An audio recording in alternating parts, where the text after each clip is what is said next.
Okay, good. Yes. That means my voice mod is working. Because everyone should know I use a voice mod. That's fine. Ooh. Yeah. It's fine. We're starting it up. I know. I just wanted to do the checks, you know, make sure everything was running.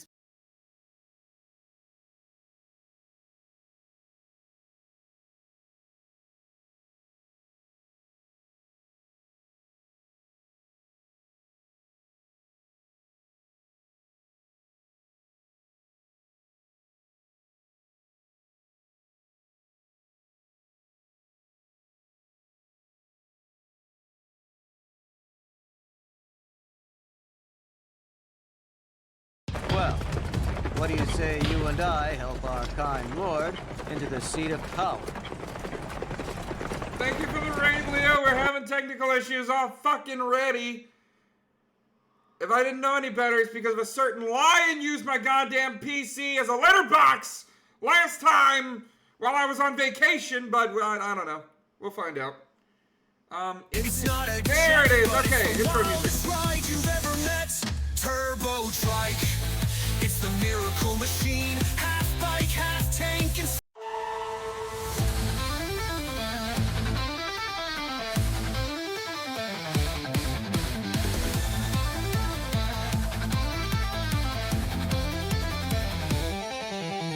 down the streets in the dead of night. Something roars, it's a three-wheeled knight. Built in a shed by a mad engineer. It's half a scooter and half a pioneer. Got a turbo boost and a laser gun. Three wheels of justice, the fight's just begun. It's not a car, it's not a jet, but it's the wildest ride you've ever met. Turbo Trike, it's the miracle machine. Half bike, half tank, and sleek in between. Saving the world, one wheel at a time. Turbo Trike's here to fight the crime.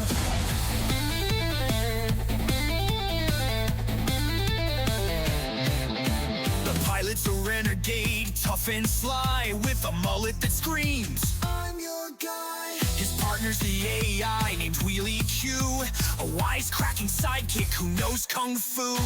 Villains laugh when they see it's a trike, but they don't know it's packing a strike. With a rocket launcher in the handlebars, this little ride puts an end to wars. Turbo Trike, it's the miracle machine. Half bike, half tank, and sleek in between. From the scrapyard depths to the neon streets, Turbo Trike's got crime beats.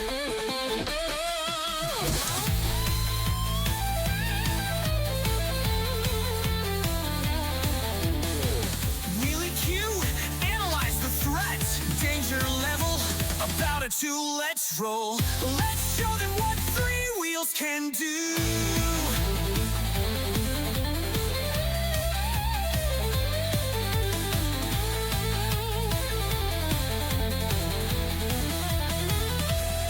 The city savior, the underdog ride. Three wheels of fury with a heart inside. When trouble calls and the stakes are dire, Turbo Trike burns with 80s fire. Turbo Trike, it's the miracle machine. With neon lights and an engine so mean, justice rolls on three wheels tonight.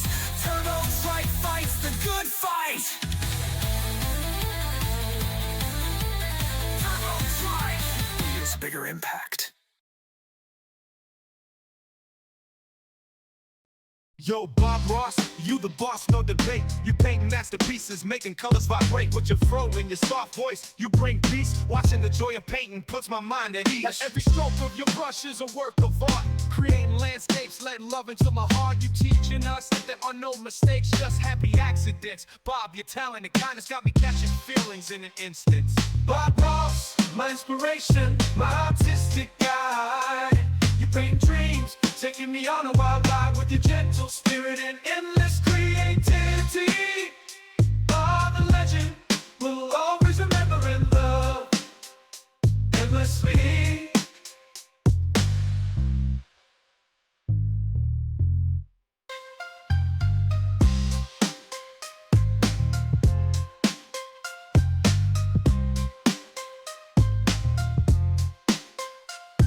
Every stroke that you make, every color you blend. It's like a symphony of beauty that never ends. So here's my love letter, straight from the heart to Bob Ross, the legend. You're a true work of art. Bob Ross, you're the man, the one and only. Your paintings bring joy like a warm cup of tea. With every happy little tree, you inspire me. Bob Ross, this love letter is for you, can't you see? Bob Ross, my inspiration, my artistic guide. You paint dreams, taking me on a wild ride with your gentle spirit and endless creativity. That's right. We're gonna be starting up here. We'll always remember and love The Yeen's back. endlessly. Go ahead and hit that theme song, Robot. We gotta get this show started.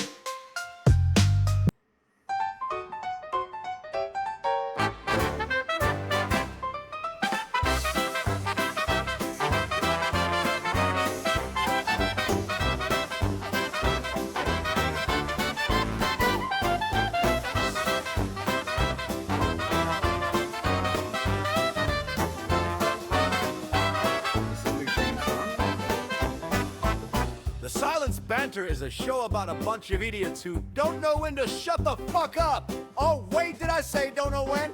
I mean to say we ain't gonna. So shut your pie holes and let's get those ear biscuits buttered!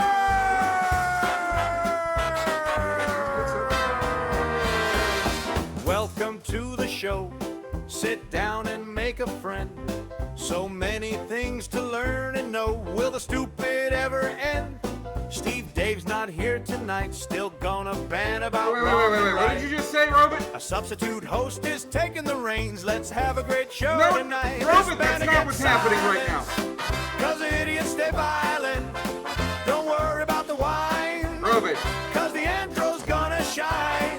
You're not gonna stop us, even if the Ian's not here.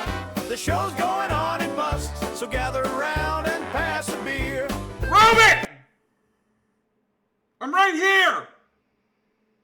You're yelling, you're singing about how the Yeen's not here, and I'm right here! What the fuck, Robot? What? A lion shows up on the show one goddamn time, and you just decide that we're gonna go with the theme song where the Yeen's never gonna be here anymore. Put the proper fucking theme on! Hey, shut your I pie like it. Get your ear biscuits buttered. It's time for Wait a the minute. Silenced Banter. Welcome to the show.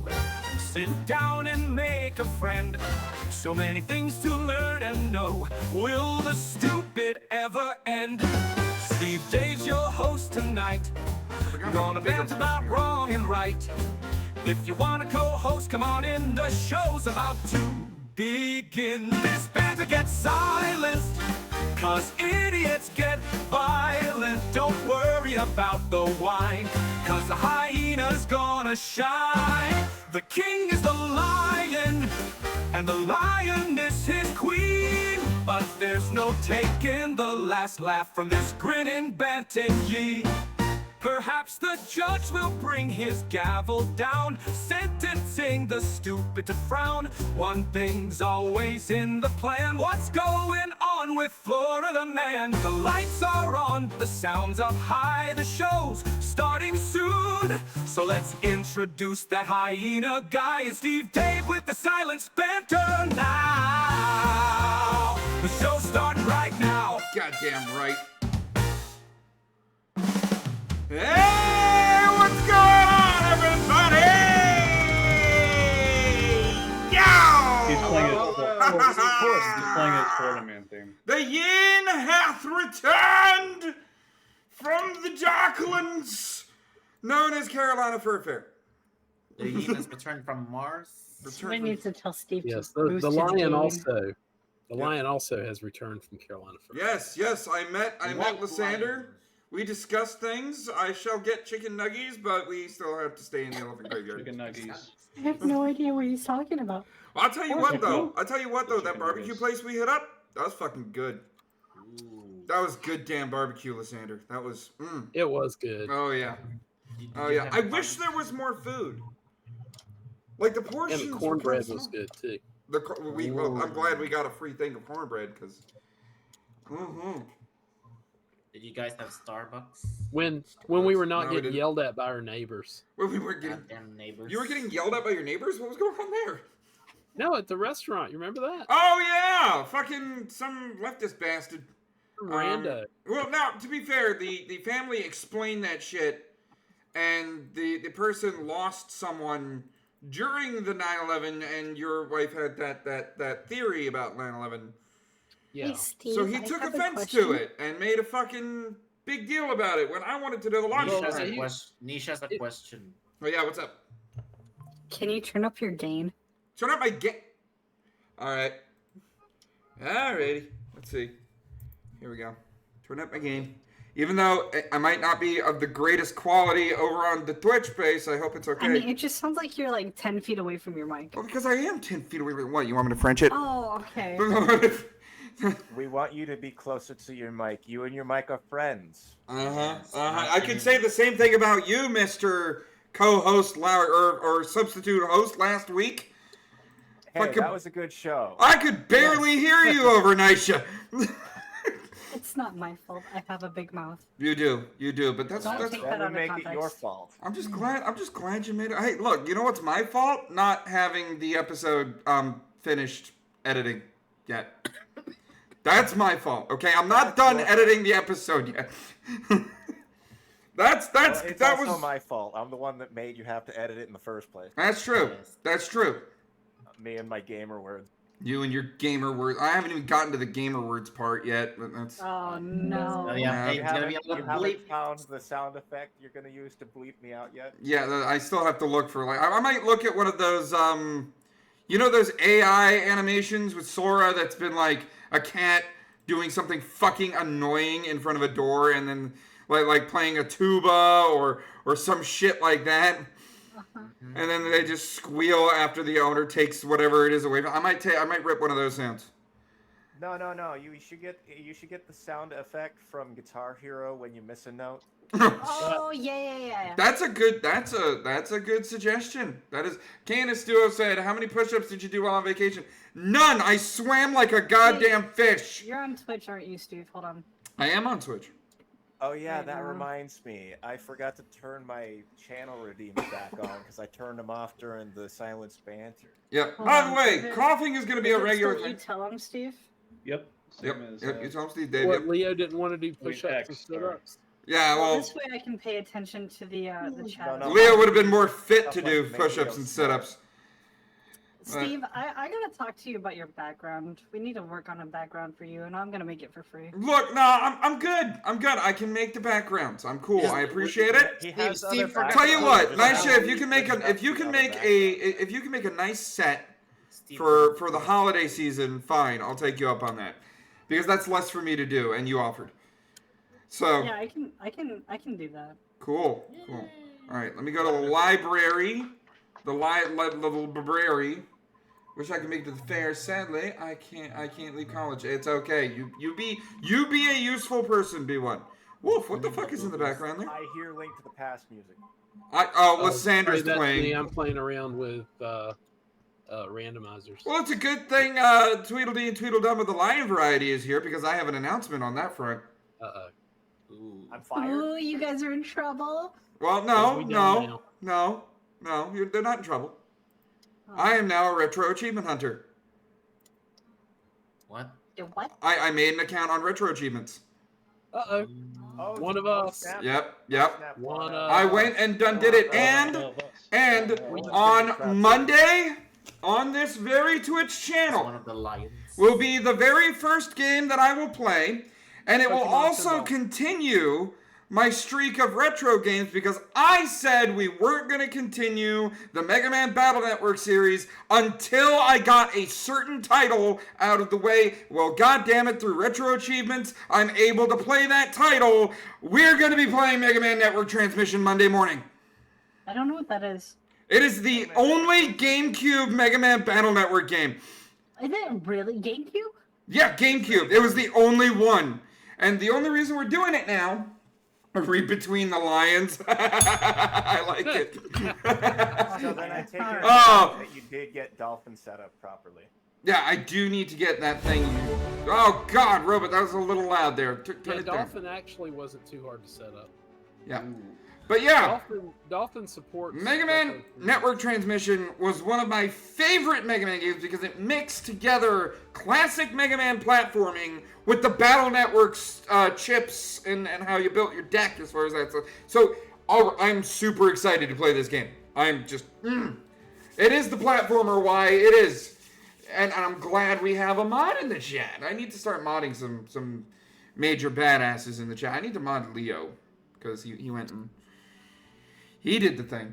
Anyway, but yeah, so we're going to be playing that, and we're going to be head right back into retro gaming. The only downside about playing Mega Man Network Transmission is what happens after I beat the game the first time.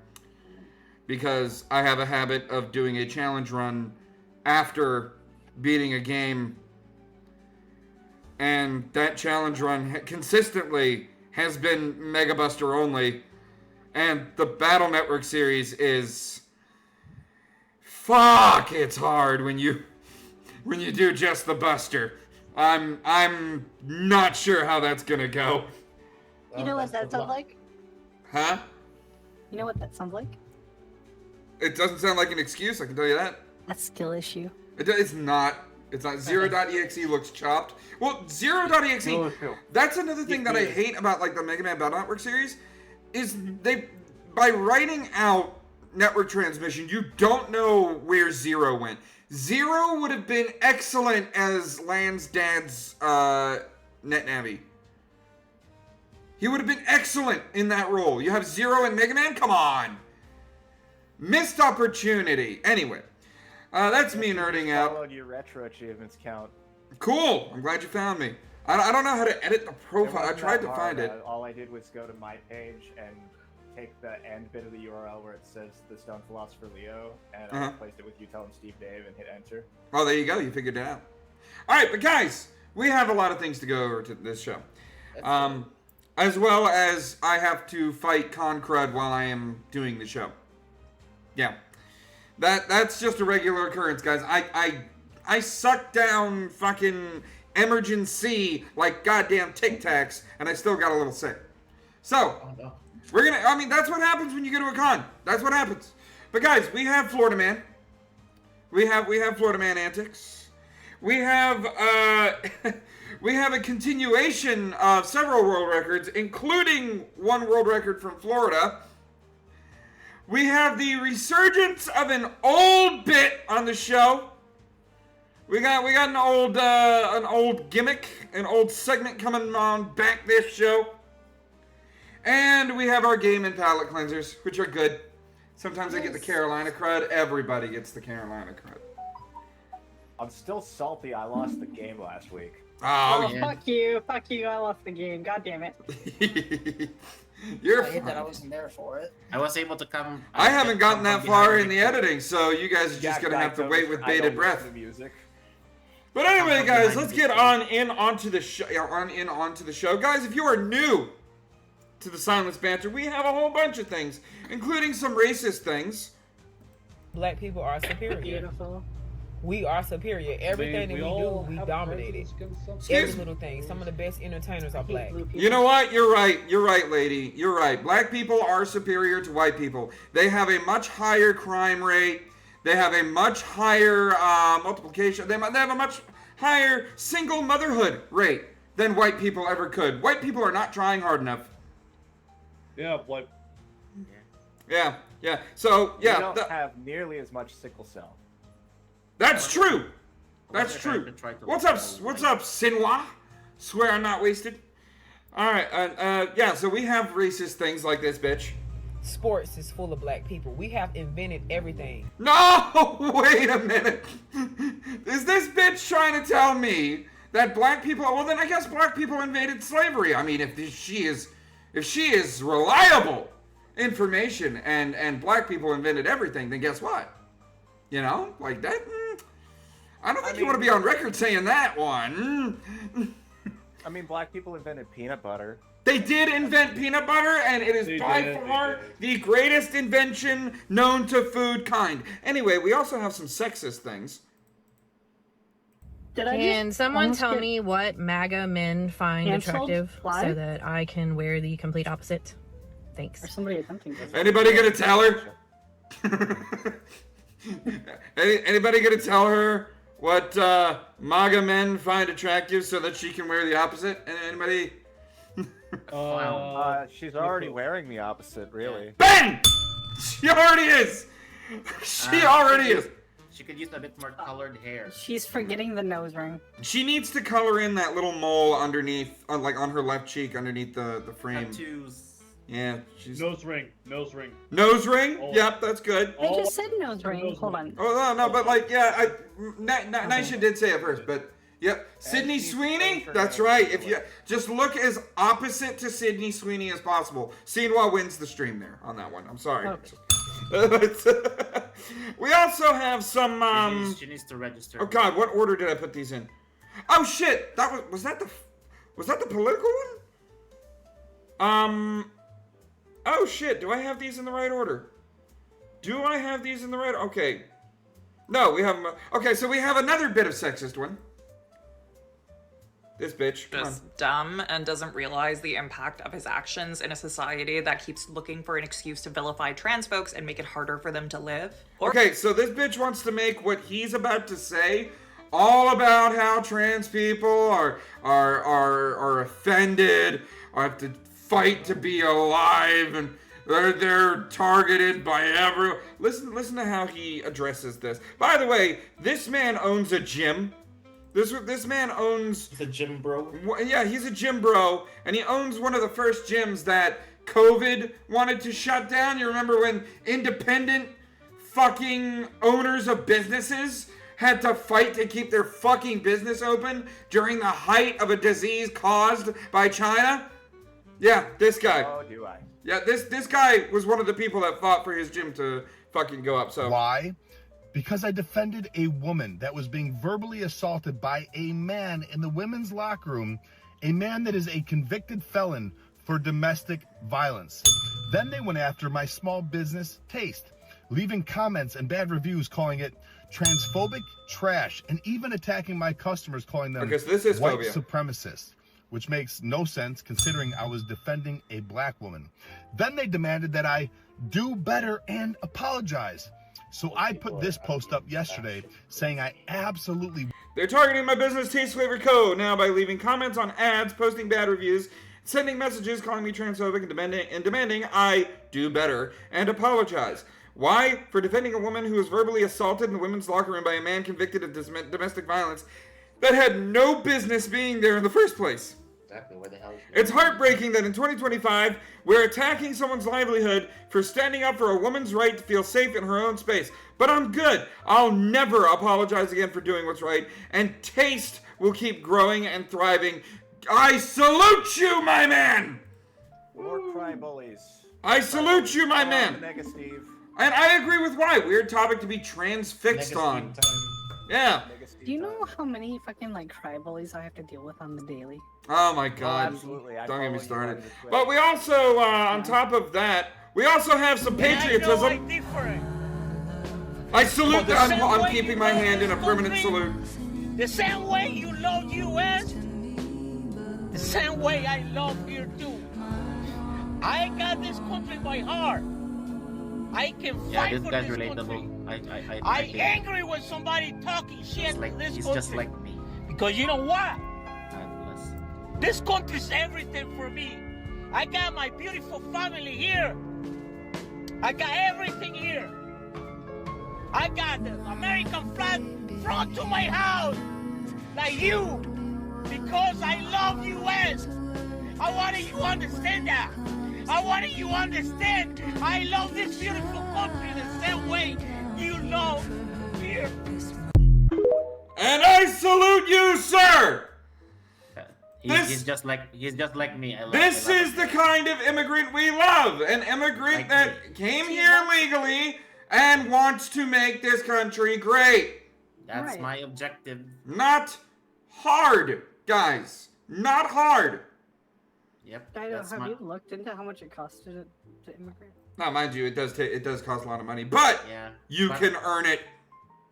Yeah, but for me, it's gonna probably take 2 to 11 years with the backlogs. And if you couldn't quite understand what he was saying on there, like, quote, I know I'm brown and I'm different, but the same way you love this country is the same way I love this country too. I have this country in my heart. I can fight for this country. I'm angry when people talk shit about this country. I fly the American flag on front of my house. That's why I pledge allegiance to the flag. Yeah. Yeah. It's not that hard to be an American, guys. All right, but we also have some opposite of patriotism. What do you call that? Anti-patriotism. Yeah. Communism. Socialism. Psychosocialism. That's what I'm gonna put it. Yeah. Unhinged socialism. This is gonna trigger a lot of. Well, I guess communists can be patriotic. So this is just you know, a friendly reminder that Buffy is not MAGA friendly. She does not want you on her page. This is gonna trigger you. And I don't give a fuck. Okay, so you know the first thing she says, this is gonna trigger you. That is ground level gaslighting she's attempting right now. But here's the thing, bitch. Studies actually that show that giving a trigger warning makes it more likely you're going to trigger a person. Right. So here's the thing.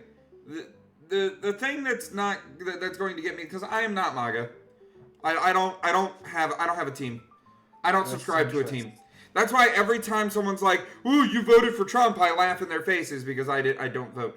But this bitch, it's not the anti-MAGA thing that triggers me. It's not the clear one-sided political angle that she has that triggers me. It's that fucking psycho stare that she's got going on. Look at that. Yeah, Look at that. Girlfriend look on lock. Look at that. Yeah, she has some crazy eyes. She looks like just like literally nothing behind. If I saw her on the street, I would think she would be brandishing a knife. Yeah. You don't know if she's selling drugs or has a knife. But you want to know the irony about this is she can, and this is what this show's about, okay? This show is about pointing out differences that should not separate us as human beings, but because pointing out those differences gets people like me silenced, hence the name The Silenced Banter. This bitch might be as psychotic as she fucking is, right? Because she is totally a psychotic thing to fucking say. I don't want you on my page on the World Wide Web, which is free for anybody to fucking look at, right? You're posting to social media. Anyone and their grandma can get to your fucking page, right? That part I don't like. But you know where I do agree with this woman? Her taste in pop socket. That's R2-D2 right there. Okay. And I'm a fucking Star Wars nerd, so I mean, look at that. Look at that. Let me try to zoom in on it. Try to zoom in on it. There it is. I lost faith in humanity. R2-D2. R2. So, even though she's got the psychotic look on lock and she hates anybody with a right-wing opinion, the thing that I can agree with her on is Star Wars is a great series. I like Star Wars. Until they ruined it. Well, Disney ruined it. We don't talk about that. Yeah, I wouldn't even consider it canon. Didn't they say that all of the books are no longer canon to Disney? Yeah. Yeah, they said that the only things that were canon were the original 6, the Disney stuff, and the Clone Wars. Yeah. Okay. So Yeah. Disney doesn't know. Now she probably loves the Disney series early. That bitch. Probably. Worthy. How can you say that Star Wars: The Force Unleashed is not canon? Yeah, but guys, more than anything, hold on. Yes, this is all. We have a whole bunch of it because I missed it for a week. Hey, what about the Star Wars Christmas special? We don't talk about that. That doesn't exist. The Force is female. That doesn't exist. Star Wars. All right, but on top of all of that we talk about, Turkish Star Wars. Rhodesian Raccoon showed me that. It was a treat. on top of all of that we talk about, we also remind you that the furry fandom is supposed to be about stuff like this, having fun. Silliness. Hey yo, what's your thug name? Hey, E62 #1 Victory Royale. E621 Victory Royale. That's your thug name. That's your thug name. E621 Victory Royale. Okay. Number 1 Victory Royale. And what's your real name? Spooky. Hey, yo, what's your thug name? Naughty Blue Tips. Call him Black and. And what's your real name? Very delicious. Very delicious. Hey, yo, what's your thug name? Make it with sticky. And what's your real name? Chibi. Chibi. Furry's about having fun, just like this one.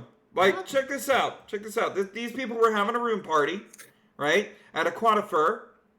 And they get a knock on the door. Shush, Pippa. And they're thinking, oh boy, another neighbor trying to shut down the party, right? No! It's this old guy's 70th birthday. So the old guy got invited into the room party. That is wholesome. I feel like this is gonna go wrong though. And they got Happy Birthday Bob on the fucking walls. They threw him. Happy Birthday Bob! They threw him a birthday party in their room party. Happy birthday, dear Bob. Back when the furry fandom was batshit crazy. Well, it's always been batshit crazy. I've seen things, man. I've seen things. Yep. But on top of that, you know, furries like to tell jokes too, like what happened on Dervish's stream here. He got a red card. Is this because I said the word aroused? Are you really giving me a red card for saying aroused? Yes. It's just aroused. Look, what the problem is that you are in the wrong N7 armor. See, that armor is completely out of date.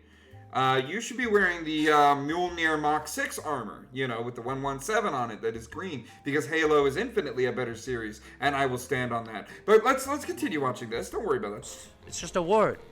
Just because you associate it with your Hawanga getting larger in charger, Uh-oh.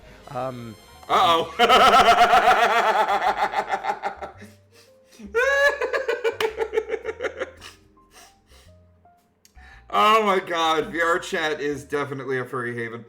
But we also have this. Check out what this fursuiter does. Like, this fursuiter has a Muppet. Ooh. What? Yeah, this fursuiter has a Muppet. I'm waiting to catch up to the Bear in screen. the Big Blue House vibes. Yeah, definitely a bear in the Big Blue House vibes. Check this out. That's crazy. He's so cute. Look at him. Look. Hey, we need to look. get Big Steve into a Muppet. Look at that. Well, I mean, I would. I would have, like, the transform. By the way, I did drink the water. Thank you. I would totally carry around a Muppet. That'd be great. He's trying to go for the tip jar. The Muppets go to... You can't have it. It's my tip jar. It's my tip jar. You can't have my trash money. It's my... No! Oh, that's so cute! I love you. See you later. That's so cute! Look at that little guy! Wait. Steve, did you drink your water? I did that drink my guy water. has a Jollibee. He's so cute! Jolly Bee! Didn't notice that. Yeah, Jolly Bee bucket. Yeah. It's so cute. Oh my goodness.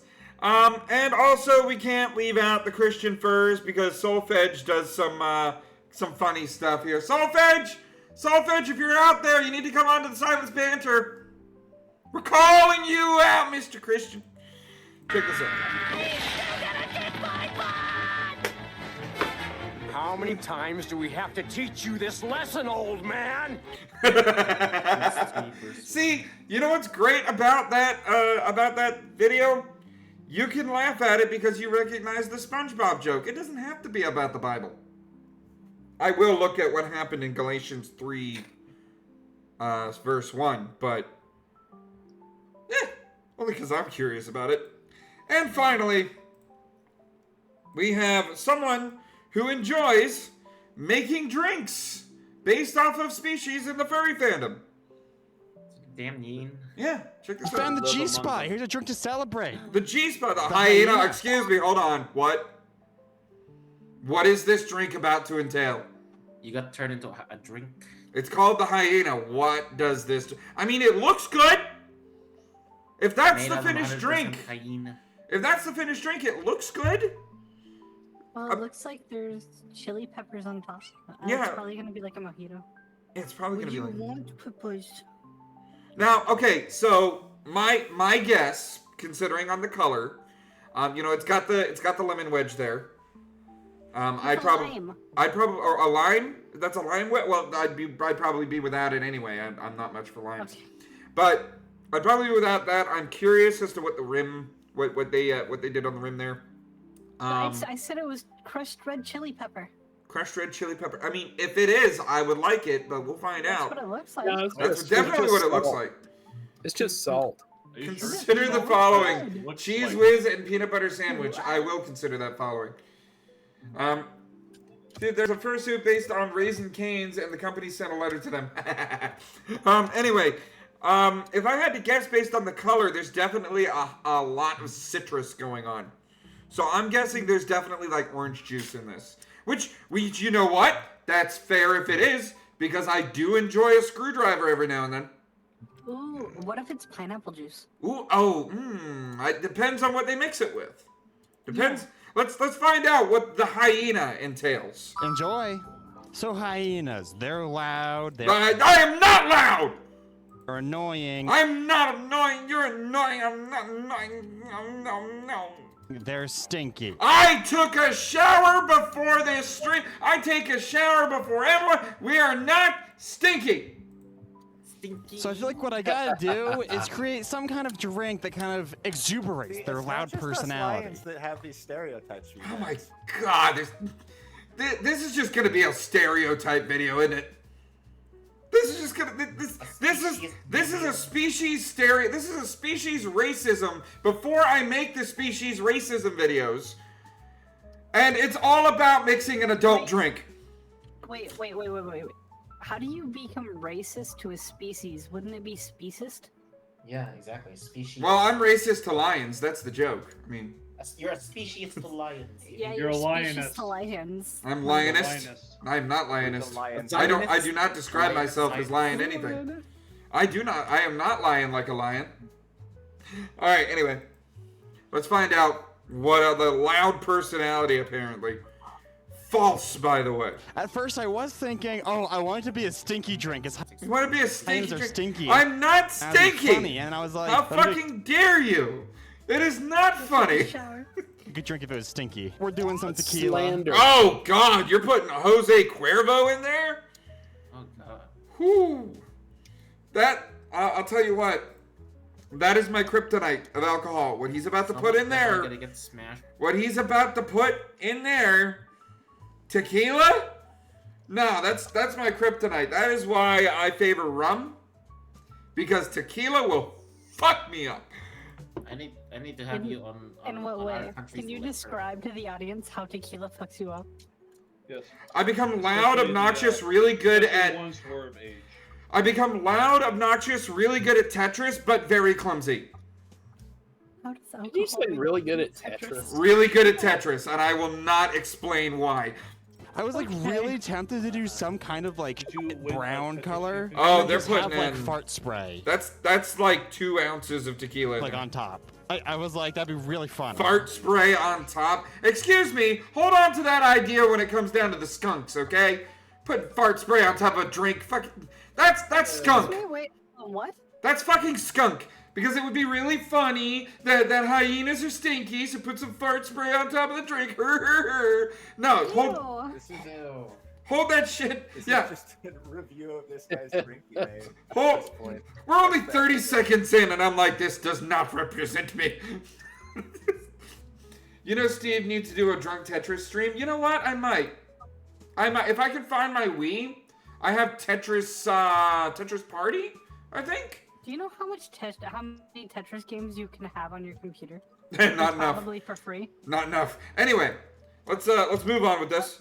But no, I'll do hyenas justice. I'll do okay, so they're agreeing to do hyenas justice. They're not doing the stinky stereotype, which is totally false because, you know, one reason that I was later to opening the live studio audience was because I was getting out of the shower and it was like 10 minutes until showtime and I was like, fuck! All right, but let's see what he does here. We're doing 2 ounces of tequila. Yeah, I knew it was like 2 ounces. Holy shit! Yeah, you filled that. And then for that 2 ounces of tequila. I might try it. Exuberant personality. We're doing some good old orange juice and passion fruit juice. Okay, see, you know what? I called it on the citrus. Orange juice and passion fruit juice? That's a good combination. Good lord. That's a good combination. Orange and passion fruit? Chef's You know what? kiss. I don't think I've ever had passion fruit before. Well, chef's You kiss need thus more far. passion for that fruit. I would not throw the remote canister. I would not. Alright. So we're gonna do 1 ounce of each. 1 ounce of orange juice, And 1 because ounce of Hyams are passion still fruit juice. so annoying and loud, we're gonna add a little bit of a lime. Not annoying loud, you're gonna stop that. I'm not annoying loud, stop it.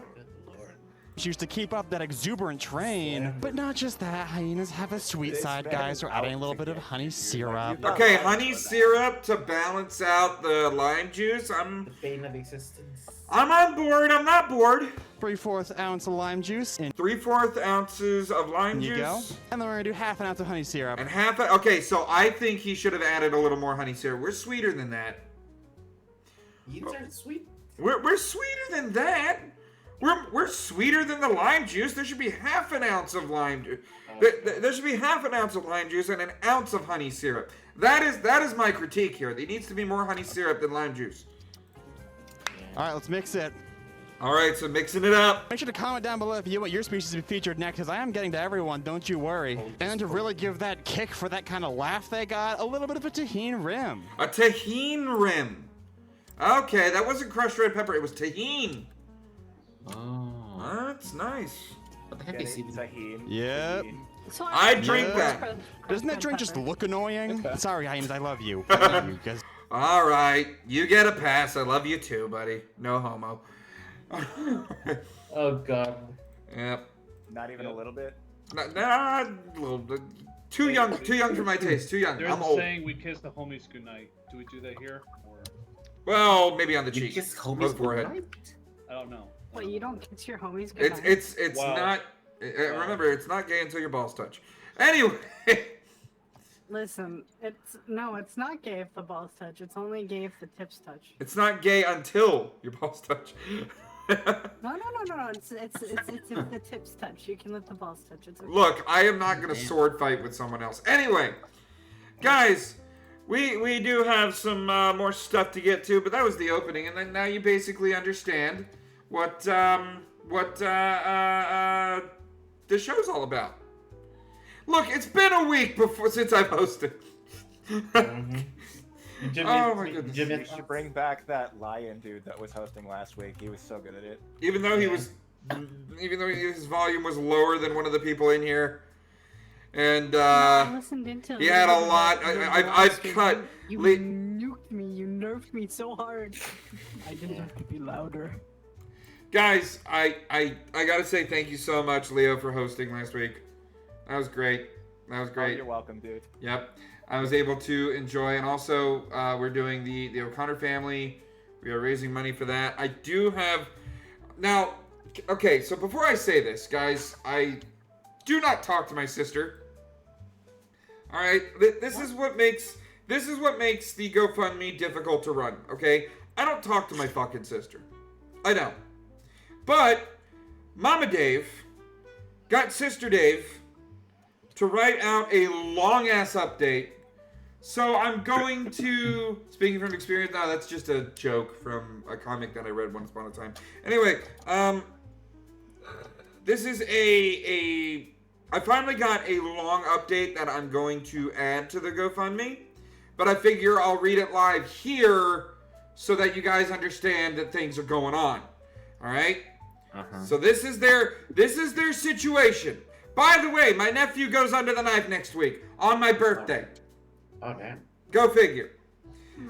3 years ago, our family's world was forever changed. Our oldest son, Adam, who is also autistic, had a seizure one morning while getting ready for school.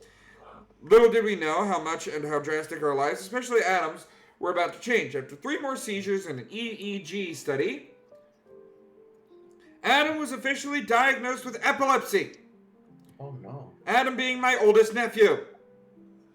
He continued to have them, even with medications. Some meds failed and some maxed out on what his body can handle. The seizures also picked up in frequency and severity, lasting longer and longer each time, making his recovery from them longer too. At this point, we referred to a top neurologist, bitch cannot fucking spell. She did not say that last part or these words, I just edited them. With UNC to discuss surgical options in hopes of curing his epilepsy. Adam agreed to all the testing had, but demanded that it only be done when on break from school.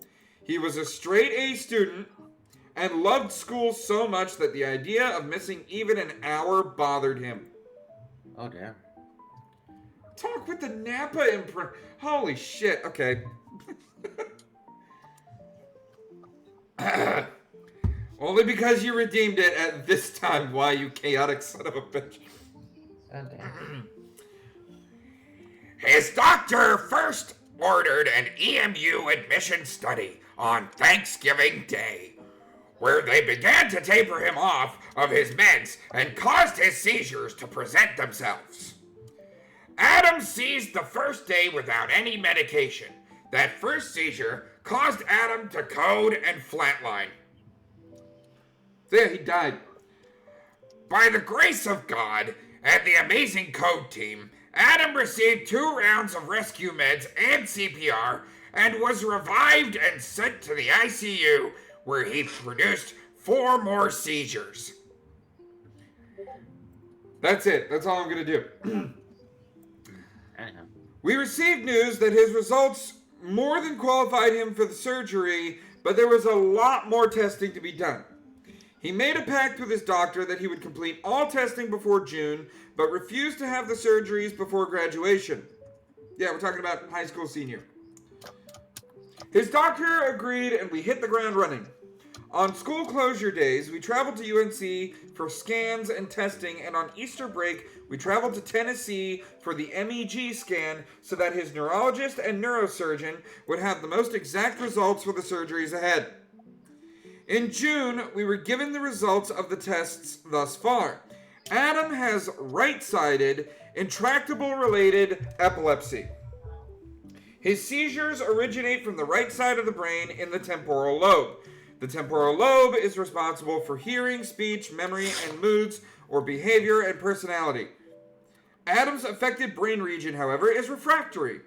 It doesn't respond well to the standard anti-epileptic drug treatments. This explains why meds are not working and why surgery went from being an option to a necessity. Oh my god, Napa voice is almost like Gilbert Gottfried. They're close. They're close. Not working in this too. Okay, here we go. It's a strange position to be in because we are thrilled to have answers, but learn the severity of it has thrown us all for a loop. On top of seizures, Adam has developed new symptoms such as random nosebleeds, stuttering, some memory loss, and difficulties processing information. Something he worked so hard to overcome because of his autism. As parents, this has been a truly difficult. This has been truly difficult. This has been truly difficult. You don't need the word in, Ashley. What the fuck? Truly difficult to watch him struggle and not be able to fix it, especially when he recognizes new deficits he didn't have before. It has been hard to watch as a parent. We can only imagine how hard it has been for him. He has so much faith in his neurosurgeon and neurologist and believes only they will be able to cure him. On November 21st, Adam will undergo the first of 2 brain surgeries. 2. This is going to be like the EMU admission. However, the probes will not be glued to his head. They will be surgically implanted and secured with bolts to ensure they do not move when Adam seizes after coming off the meds. I really push him up in the middle of it? God damn it, Wolf. I'll do it right after this. We are praying this will show the neurosurgeon and neurologist that the area is accessible and it will determine what kind of surgery he needs. Brain resection, laser, or implant. As if things weren't already complicated, Adam's younger sister Ava had started having mobility issues a month ago. She was falling constantly, well, close to a month and a half ago now. I'll get the push-ups done after this. This is a long fucking text. You're all good. Yep. All right, here we go. So a little over a month ago, we're talking September. She was falling constantly and bumping into everything. On September 24th, Ava started hallucinating. At first, we thought she had night terrors for 3 hours that early morning, but later that afternoon, she continued to hallucinate while awake. We took her to UNC and they admitted her. The primary concern was for seizure activity. After the neurologist reviewed the EEG studies, he noticed that even though all of her tests results were abnormal, they were not seizure patterns. They were patterns you would see with autoimmune encephalitis. And this person that can barely fucking use grammar decided to sound out the word encephalitis. I'm better at English even though I'm a math whiz. News. Anyway. This happens because the immune system mistakenly attacks brain cells. The symptoms she also confirms the diagnosis: hallucinations, agitation, panic attacks, changes in speech, mobility changes, and limited tiredness, while evolved to excessive tiredness. She was also diagnosed with rhinovirus and COVID-19. She was scheduled for an MRI and a lumbar puncture with sedation. The MRI went perfectly, but as Ava aspirated, they went to perform the lumbar puncture. She was transferred to the ICU, placed on a ventilator, and remained on it for a little over 24 hours. She did require help with oxygen by nasal cannula, but was able to wean down over a few days until we were transferred to another room out of the ICU. Ava continued to turn the corner, albeit very slowly, after getting IVIG infusions and steroid infusions. She's lost weight and her appetite is not like it was before any of this. She also walks wobbly and falls very easily. Because of this, she is a one-on-one assist. She is improving daily, but will need occupational therapy and physical therapy rehab. Both the neurologist and her primary doctor feel it could take her up to a year to regain full function. Ava's mom has been home with her, but returned to work on October 20th to try to build up some PTO in preparation for Adam's upcoming surgery. And an update on that, Adam has been seizure-free since April 21st. And Ava is starting to turn that corner. She's spending a lot of time with Mama Dave. In fact, I got to go to Applebee's with Adam and Ava, and yeah, she is a little lazy on the walking, but she's getting better. She is getting better. But yeah, I wanted to update because this is a charity stream. I wanted to update everybody on that because I know I've been lax as far as the updates. And one thing I don't like about GoFundMe is I had to organize so that the payments would go to my personal bank account. So now I have to manage that. I have it paying out to my account the first of every month so that I can put it, because I'm gonna go to my bank. I was about to say the bank's name. I'm gonna go to my bank and organize an account that I can change it to so that I don't touch that account. Period. Full stop. Because that money is for that family. It is not for me. I am going to personally deliver that money to the family, but it is not my money, and I am not going to fucking touch it. Alright? If there's one thing that You Tell Him Steve Dave is, You Tell Him Steve Dave is very careful with his fucking money. Which is why I have Robot doing the AI music. You know, it's free. But yeah, so that is what is going on. I owe 5 push-ups. Leo? What? Would you like to do the bees of the week this week? I would be honored. Alright, I will send you that file. Oh shit, I showed it on screen. I will send you that file and get my push-ups going. Let me send it to you over on the Discord. Good Lord. That way I can do my push-ups while you're doing that. Let me get the file browser. Come on now, Twitch, the show. Where's my bees of the week? Where the hell is my bees of the week? They're there.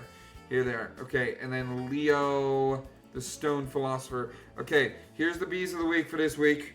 There you go. You can do that after I do one other thing that I've been doing on this show that I'm going to do a regular thing of. Because, guys, the world is very, very... Oh, God, I have 10 push-ups to do? Fuck.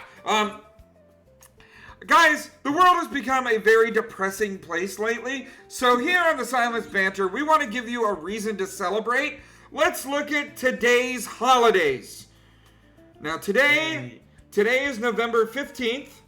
Oh, we missed Manatee Awareness Month. It's Manatee Awareness Month, guys. Anyway... That's all month long. We didn't miss it. Yeah, but it started on November 1st. We missed celebrating when it started. Okay. Isn't it also Men's Health Awareness Month? Well, we're gonna... yeah, it is. It is Trans Awareness Week. I feel like that's more important than manatees. Okay. Men's Manatee Awareness Health Month. But guys, to give you guys a reason to celebrate, it is America Recycles Day. It is Day of the Imprisoned Writer. Govardhan Puja. Hindu, Indian holiday, whatever. I Love to Write Day. I better do some writing after this stream. National Ample Time Day. National Bunt Day. Have you had your bunt cake today? I hope you did. You don't know what a bunt cake is? National Camp T-Shirt Day. What the hell that is? Well, it's not American. Well, National Bunt Day is where you have something in a... I want some squats with that order, you son of a bitch. National Clean Out Your Refrigerator Day. Now, I did that before I went on vacation. National Drummer Day. It's my day, guys. I'm a drummer. Oh, really? Well, I have to get the drum kit out and practice some more because it's been a while, but that might be something. National Family Civility Day. National Philanthropy Day. National Raisin Bran Cereal Day. National Recycling Day. National Spicy Hermit Cookie Day. Pack Your Mom's Lunch Day. And Republic Proclamation Day. And Steve Irwin Day.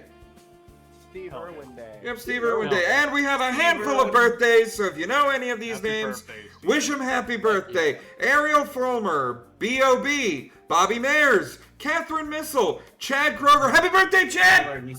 Happy birthday, Chad Kruger! Hell yeah! Charlotte Summers' birthday, Devon Clegg's birthday, E40's birthday, Ed Asner, Georgia O'Keefe. Happy birthday, Georgia O'Keefe. Good for you. Jared Hines Day. Gotta take a drink. Yeah, we're both Scorpios. Swear I'm not wasted. Karen Clark Sheard's birthday, Jeffree Star's birthday, Carl Anthony Towns' birthday, Kiki Slay's birthday, Lee Rosbach's birthday, Max Hype's birthday, Paulina Sodi, Randy Savage. Dude, Randy Savage's birthday? Hell yeah! Happy birthday, nice. Happy birthday, Mr. Savage. Hell yeah. Ooh, yeah. Oh, Ooh, yeah. Rocket Ayer Williams' birthday, Russell Tyrone Jones's birthday, Sean Murray, happy birthday. Shailene Woodley's, Snoopy's, now not the animal from the Peanuts, some, I guess, rapper guy. Snoop Dogg? Well, not Snoop Dogg, Snoopy. What the fuck is on Suki Hana's birthday, Twinkie Clark's birthday, and Wayne Thibaud's birthday. So if any of those occasions apply to you, guess what? You have a reason to celebrate. Now, allow my substitute host to begin spreading his word butter all over your ear biscuits as we dive in. I've got to sit up straight. I've got to unscrunch. I got to stretch. I got to do 10 push-ups. I got to do 10 squats. Everybody's putting the pressure on me You today. gotta drink your water too. I did do that in the middle of reading all that. Yeah, but you should drink some Guys, along with the substitute host of last week to spread his word butter all over your biscuits as we dive in for the bees of the week, while I go the fuck over here to goddamn do some push-ups and goddamn do some squats and unscrunkle and do all the shit because everybody just go, Leo! Go! Hello, everybody. I'm your host, Phil Labonte, taking place for Tim Pool this week. Today on the Bees of the Week, we have Poems of Statue of Liberty updated to read No Fines. Bose introduces new Mariah Carey canceling headphones for Christmas. Thank you, Bose. Five Guys Wonderful. now offering a 50-year burger financing. For real. I can't wait to finance a burger over 50 years. I cannot wait either. Same. Shoe manufacturers rush to design new nickel loafers. It's inflation time because they're getting rid of the penny. Yes. And liberals' emotional support dog gets emotional support dog. I wonder why. I mean, I would need emotional support too if I was You putting need up an that emotional many support. triggers. You need an emotional support team. And that has been the Bees of the Week. I am your host, Phil Labonte, taking over for Tim Pool. 5. Thanks, Phil. 7. 8. He's still not done with his push-ups. 9. 10. You got this, Steve. Only 10 more to go. 10 more, Steve. Come on. Come on, Bacon Boy. Oh, dear co-host is quiet as fuck. God damn it. He's loud enough on my end. Why is he quiet? LMAO. I wasn't the one speaking. I wasn't the one. Weird. There we go. Steve, you have 10 more to go. What are you doing? I did 10 of each. What are you talking about? You got 40 more to go. You gotta redeem that shit. Leo, were they able to hear you fine? Trolling. You know. Yeah. What a troll. That's what I do. I turned the Chrome up. So hopefully he's a lot louder now. Oh, god damn it, Sinwa. Yeah, but did you turn me up though? Did I? Turn down for what? Got 5 more push-ups. Were you guys able to hear Leo? I don't have any more bees. Did you? But did you read all of them? Were they good? They were good. They were good. Yeah. They were delicious. Okay. I can't wait to find us a burger for 50 years. And we also have 10 other commandments that didn't make the cut. DNPL. Leo, I'm gonna let you manage here. Any guesses? We want guesses. While I do 5 more push-ups and 10 more fucking squats. My internet went crazy. What am I guessing? 10 other commandments that didn't make the cut. 4. According to the V. Thou shalt not worship the Olsen twins. Oh, God. 1. 2. That's oddly specific. Thou shalt not be anti-Semitic. 5. 6. Well, it's Thou the shalt bee. It's not gonna be leave your silly. hamburger unfinished. 9. 10. Thou shalt not slander yeans. Thou shalt not drop the toilet Honestly, to seat be a while fit furry, peeing. I want to be a fit furry. I Yes, do. please. I'm sorry. And Steve wants to be I think a gym bro dad. At least healthy. You know, I want to be healthy. Steve's gonna be a gym bro. All right, guys. 10 other commandments that didn't make the cut. Let's find out. Brought to you by Angel Studios, by the way. The 10 Commandments have long been seen as the backbone of societal laws for thousands of years, but did you know there were other commandments that didn't make the list? The Babylon Bee consulted dozens of scholars to uncover the following list of commandments that ended up on the cutting room floor. What were some guesses we came up with? Thou shalt not leave a burger unfinished. Ooh, that's good. That's good. Thou shalt not envy what thine peer has. Yeah. Thou shalt not leave a cart in a parking space. Thou shalt not envy Sinwa's peen. How dare you? Thou shalt not fursuit at 12 a.m. Thou shalt not. Thou shalt not misgender thy neighbor.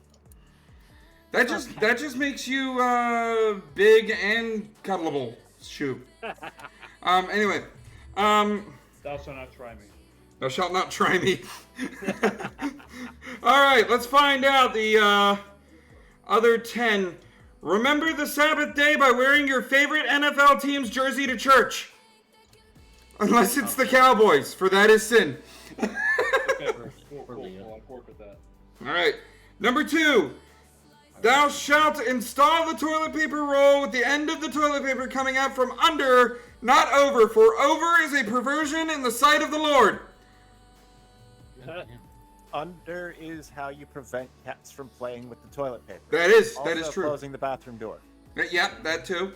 Also, it's supposed to be over according to the package, but under's just nice. Under's just nice. Or you can be like me, where you don't have a toilet paper roll in your bathroom. Oh shit, that was the Judge Stephen David thing. Oh, yeah. Stinky. Look, it was not built, okay? I'm flipping that. No, you're not! Stop it! You shall not put the paper over the top as the nations that lived in the land before you did. Okay, number 3. Thou shalt not covet thy neighbor's board game collection. Why not? Neither shall you covet his Lego Millennium Falcon. Oh, I already have the Millennium what? Millennium Falcon. Yeah. Millennium Falcon. Yep. Number 4. The ship Honor thy father and mother as long as they aren't being super lame. Because, like, whatever. Yeah. Number 5. Thou shalt not drive slowly in the left-hand lane, for this is an abomination to the Lord. Can you say that again for the people in the back? You got it. Thou shalt not drive slowly in the left-hand lane, for this is an abomination unto the Lord. By the testimony of 2 or 3 witnesses shall they be executed. I don't have a toilet paper roll holder. Okay? That's what I don't have. Number 6. Thou shalt never schedule a meeting that could have been an email. Yes. If you schedule an unnecessary meeting, the land shall become a desolate waste.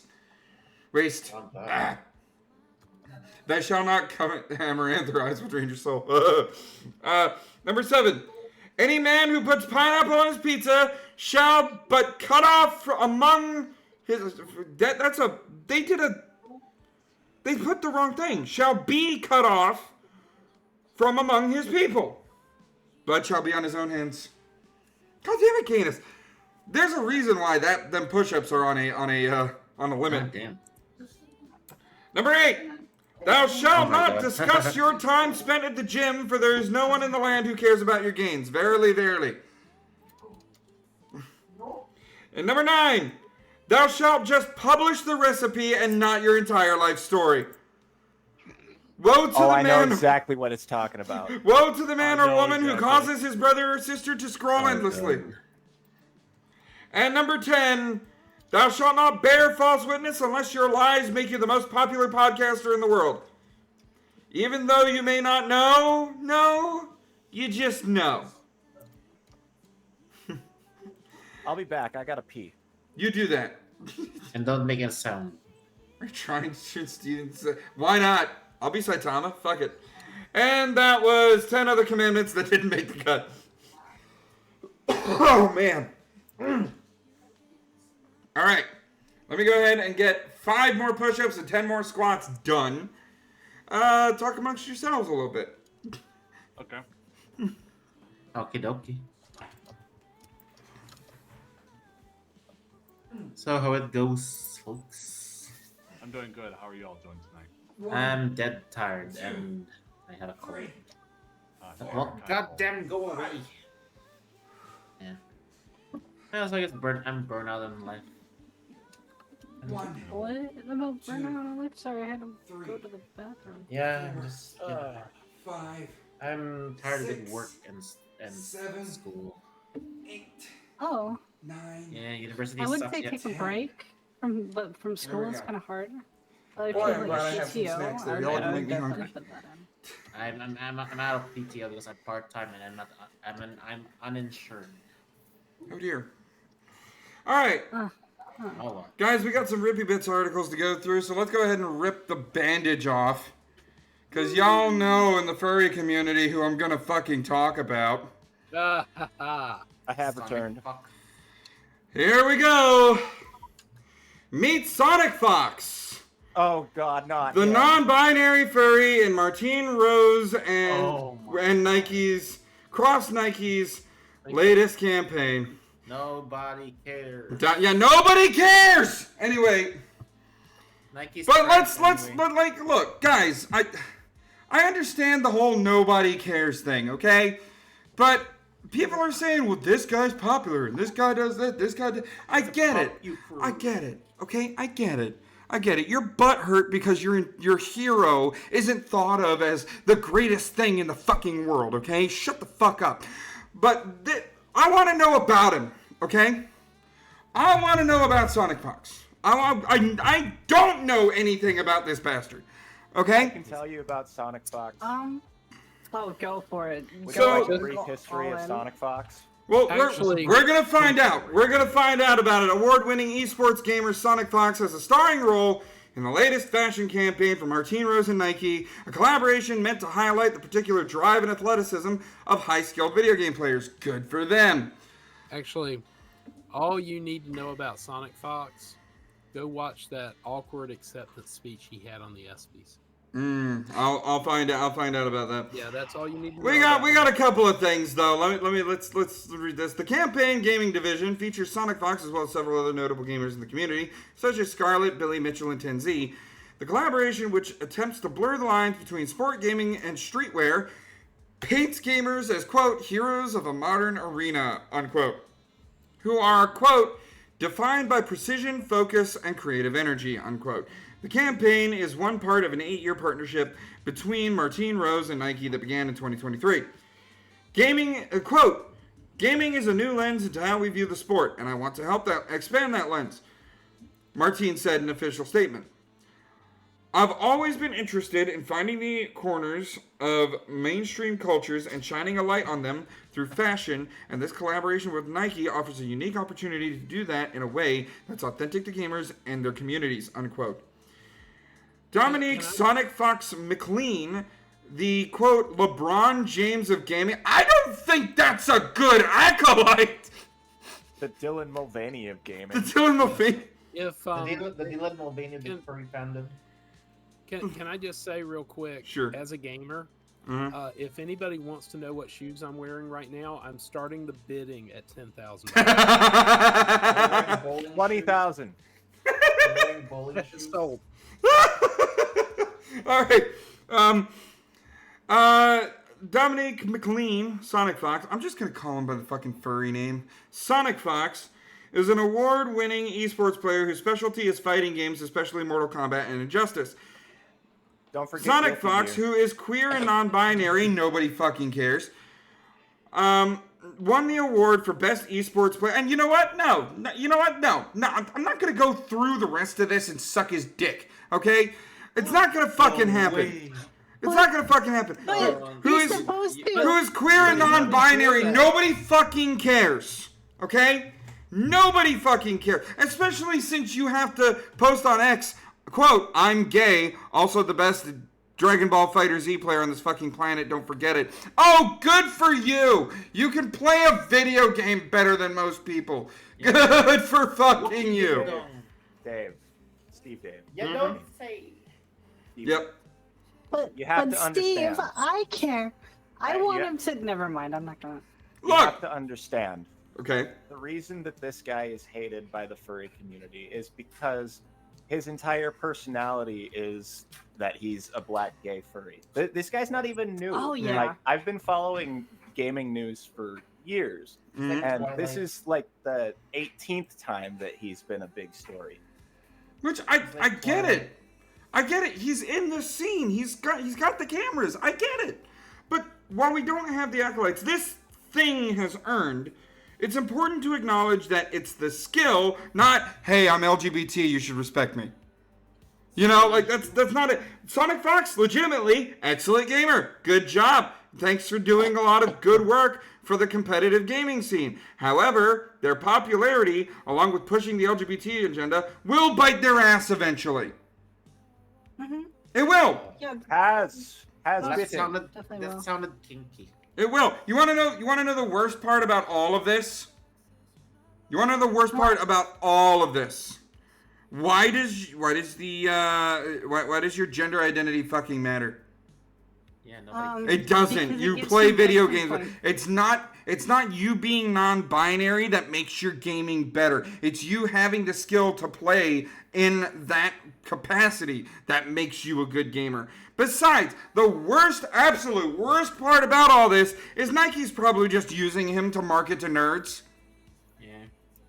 That's all Nike gets out of this.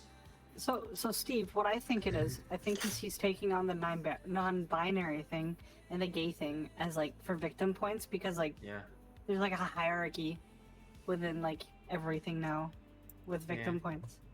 It is. Yeah. Because After of hearing this, I think I should Actually, identify as a threat and make it my whole personality. Yeah, what you're referring to there is intersectionality. Right. Yeah. Right.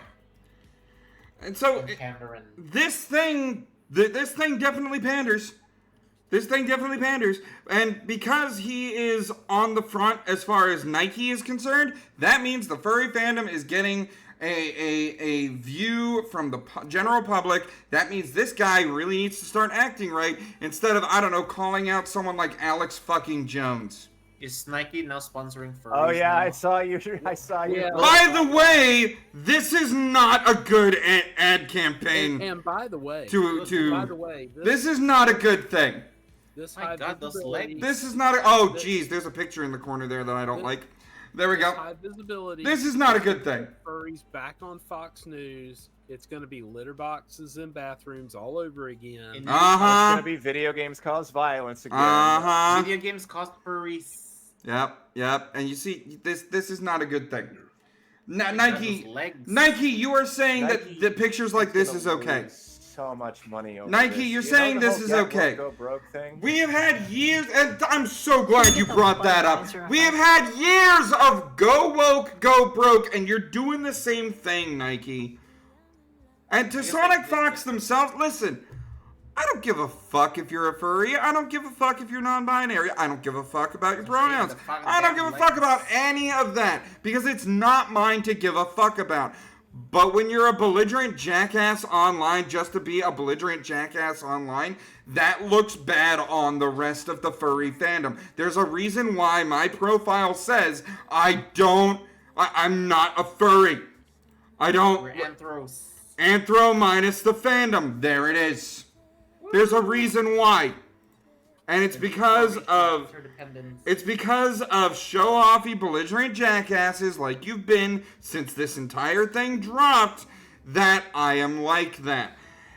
I mean, like, what else could possibly fucking happen? The dog fucker bestiality enjoyer freak is trying to attention seek again.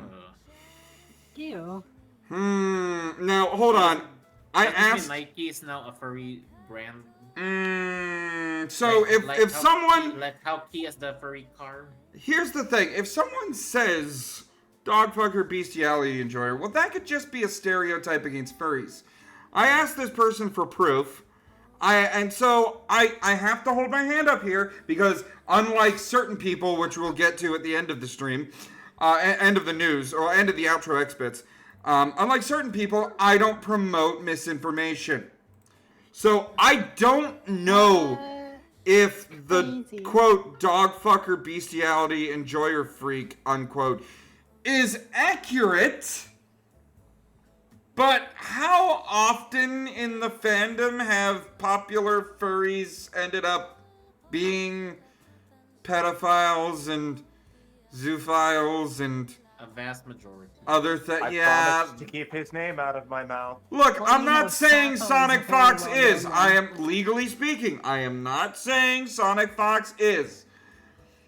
But given the way, the track record that these things go, I'm a little worried that someone said it this way.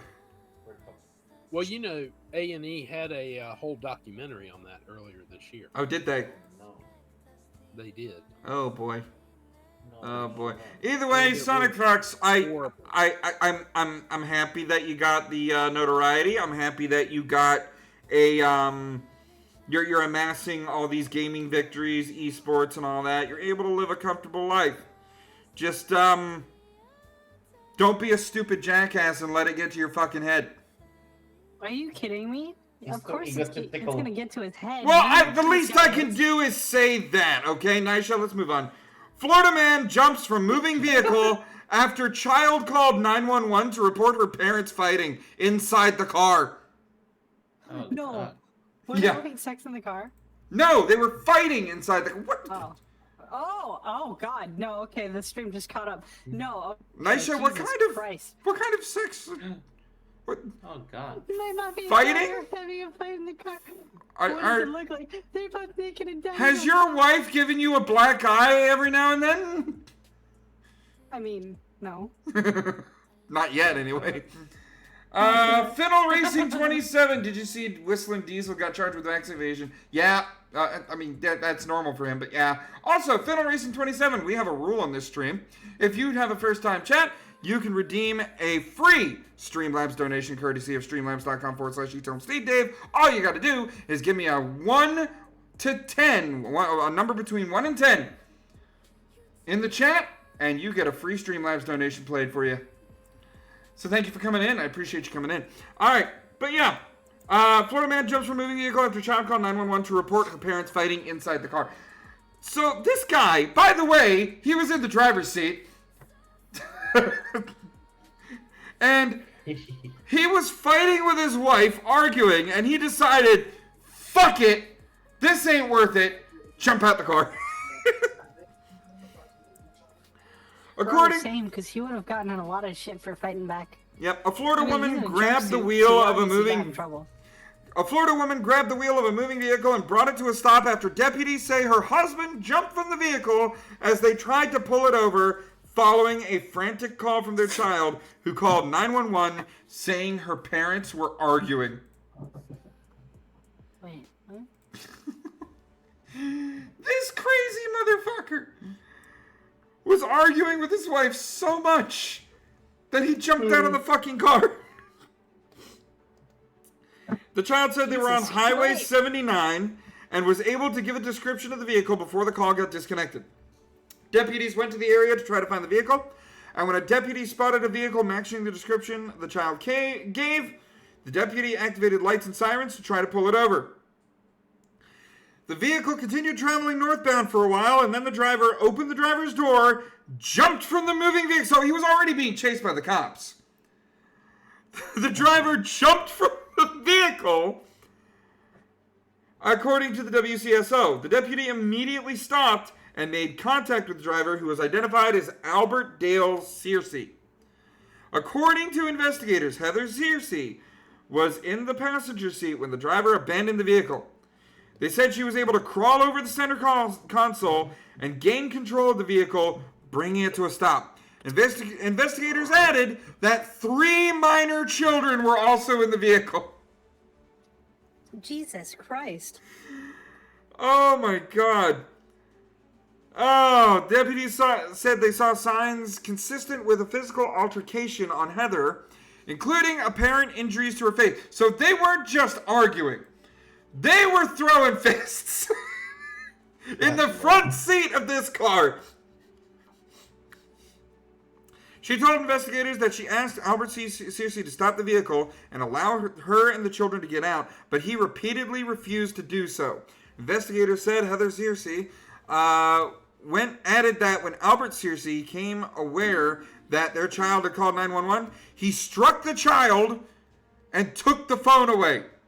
Good Lord. He then told deputies that the family had recently moved to the area from Louisiana and were in the process of returning there at the time of the incident. So he's trying to jump ship. This Louisiana man became Florida man, and before he could get back to being Louisiana man, he did a Florida man. Oh. Emergency medical services responded to the scene and medically cleared all parties involved. Albert Searcy was charged with tampering with or harassing a witness, domestic violence battery, fleeing or attempting to elude law enforcement, resisting arrest without violence, child abuse, false imprisonment, and driving while the license was suspended or revoked. It's always a suspended fucking license. It's always a suspended fucking license. Oh my God. But holy shit, look at his face though. Look at his face though. That was not the wife that did that. That was him rolling his ass. That was the road. That was the road. He ate some. I sent you something to to look at. Oh Lord. For the stream. Oh Lord. Where did you send it? I DM'd it to you. Well, it's chat now, so I don't know if you have access to it. Is or it not. chat? Hold on, I have a chat. Yeah, X changed the DMs to chats. Chat GPT. Oh. See, I'm looking for it. While you're looking for that, I have an update on the Sonic Fox story. According to Grok, no, there is no substantial evidence that Sonic Fox has fucked a dog. And you know that Grok scours the internet. Appreciate it. I already saw that. I am not putting that on my fucking show, Nisha. I am not putting that shit on my fucking show. I already talked about that, and quite frankly, I don't give a rat's ass about whatever the fuck that thing is. Alright. There we go. Thanks for the derailment. Appreciate it. Alright, next. Florida kills man on death row in state's 16th execution. Florida is extending that world record. Florida is extending that record. Now they're at 16 executions in a year. Wait, what? Yeah. The record for any state to commit executions on death row people is now 16. And Florida said it. Did they have a Guinness person on site to verify that? They should. I hope so. They gotta wait till the end of the year before they're in the books. Brian Frederick Jennings convicted over and a killing of young girl in 1979, given the 3-drug lethal injection. Now hold up. There's something about this article that's like going to sleep, from what I've heard. He deserves the electric chair. Well, no, Firing squad. Yeah, firing squad. Exactly. There you go. That's better. Firing squad, especially considering Jennings' background, by the way. Brian Frederick Jennings was pronounced dead at 6:20 p.m. local time, being administered a 3-drug lethal injections. There's a thing about this guy you guys gotta know. And I'm trying to find exactly where it is. It is not here? What the fuck? Okay, by the way, ex-Marine. What? Ex-Marine. Military. Oh, yeah, definitely firing squad. Retired military. Yeah, firing squad should be it. For some reason, it's not in here. Jennings was sentenced to death for the killing of Rebecca Kanash, whom he drowned in a canal, according to reports. Jennings said no after being asked whether he had a final statement. Kanash's relatives did not comment publicly for Jennings' execution. The execution took place without incident. There were no complications. Well, good, but you're talking about an ex-soldier. Line his ass up, or line up several asses with guns, have him stand there, take a bite of the last meal he'll ever have, and shoot him. However, Jennings' execution was among 3 scheduled in the U.S. this week. Earlier on Thursday, Oklahoma's governor commuted Tremaine Wood's death, a sentence to life imprisonment for the 2002 murder of Ronnie WIPF Wood. Ronnie Whippiff, whatever. Wood was found guilty of felony murder for fatally stabbing a 19-year-old migrant farm worker during a failed robbery. Although Wood's lawyers do not deny that he was present for the robbery, they insist that his brother Jake Wood committed the stabbing.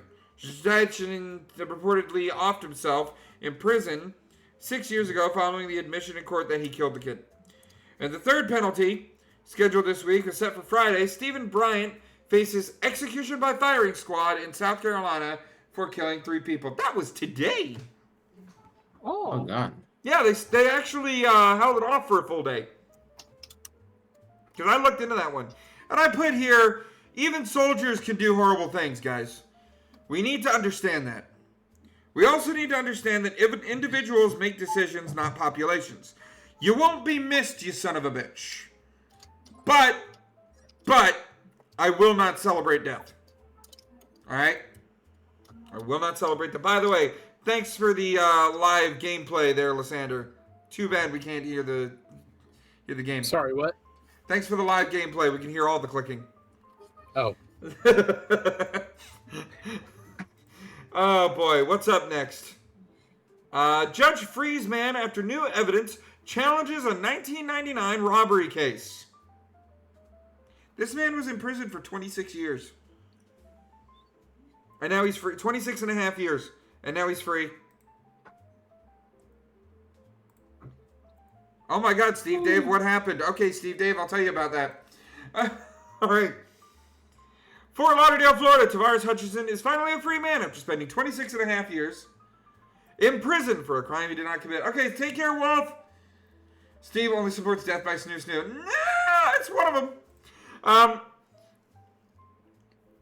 Hutchison was sentenced to life in prison in 2000 after a jury convicted him of robbing a man at gunpoint in Fort Lauderdale, taking his wedding ring and gold chain. From the start, Hutchison insisted that he was innocent. What a genuine piece of shit. Well, here's the thing. He was innocent. Wait. Okay. Yeah.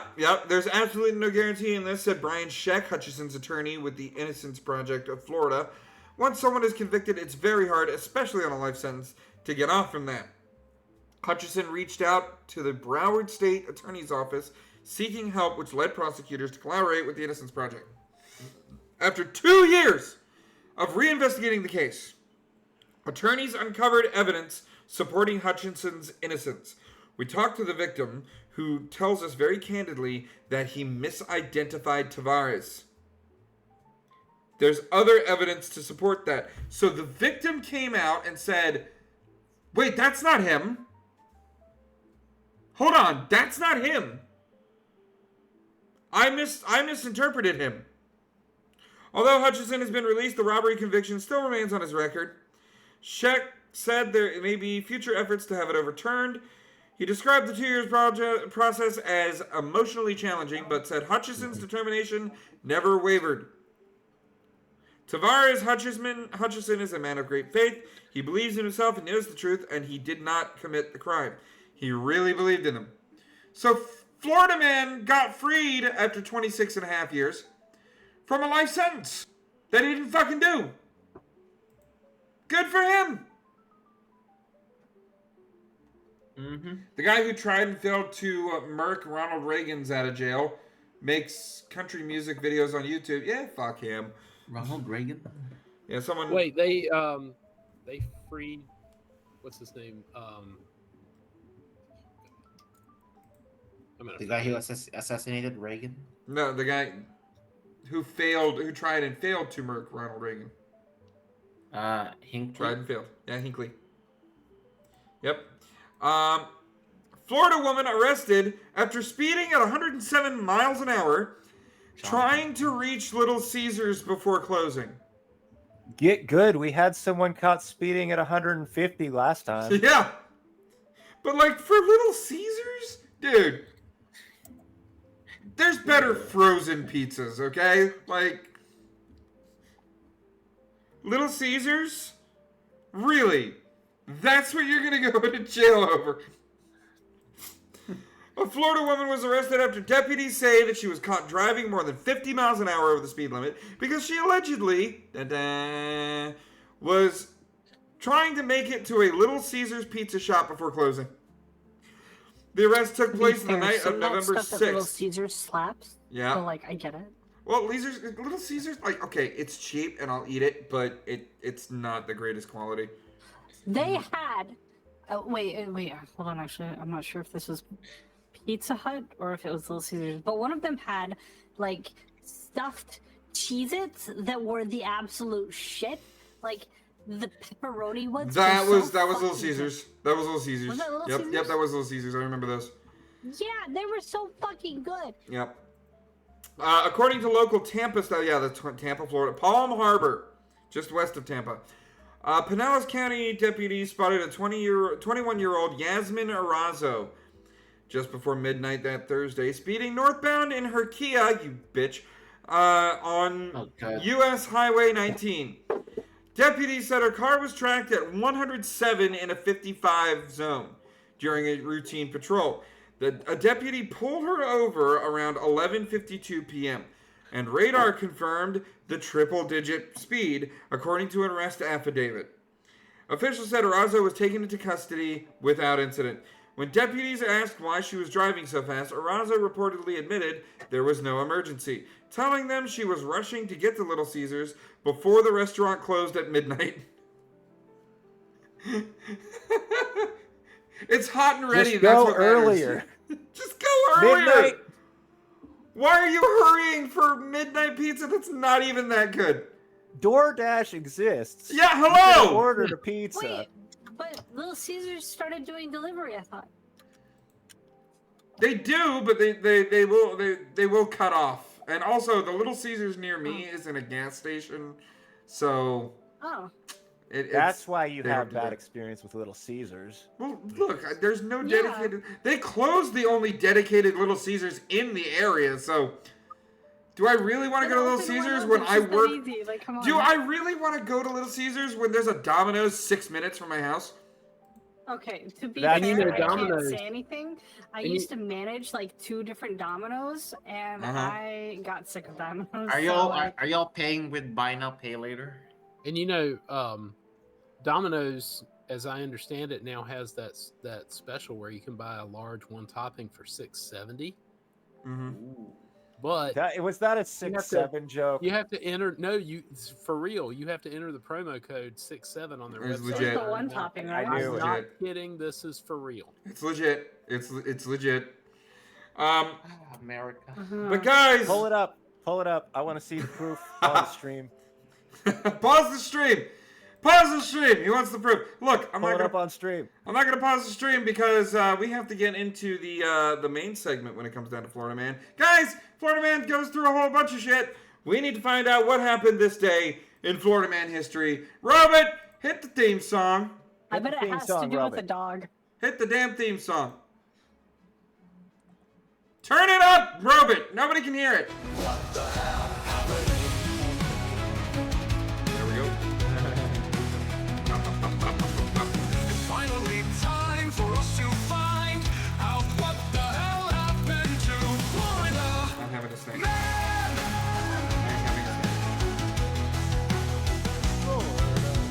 Will it be great or will it be bait? Let's see what happened to Florida. Welcome in, Marcos. Head over to the Twitch link. Is this the ultimate story Got our this theme song week? going on. Will it show glory or will we all shriek? What the hell happened in Florida this day? Forever in history's play. Let's all find out what it's all about as we see what happened this day in Florida. History.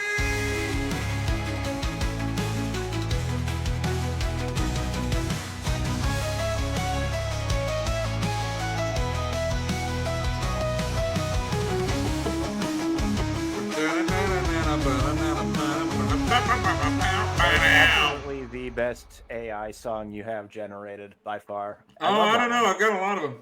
A lot of them are good I ones. love that one. I love New Anthem. I love the fact that I still don't have a theme song, even though I've rated you like 8 times in a row now. God fucking... Okay, fine, Leo. Next week, you'll have a theme song.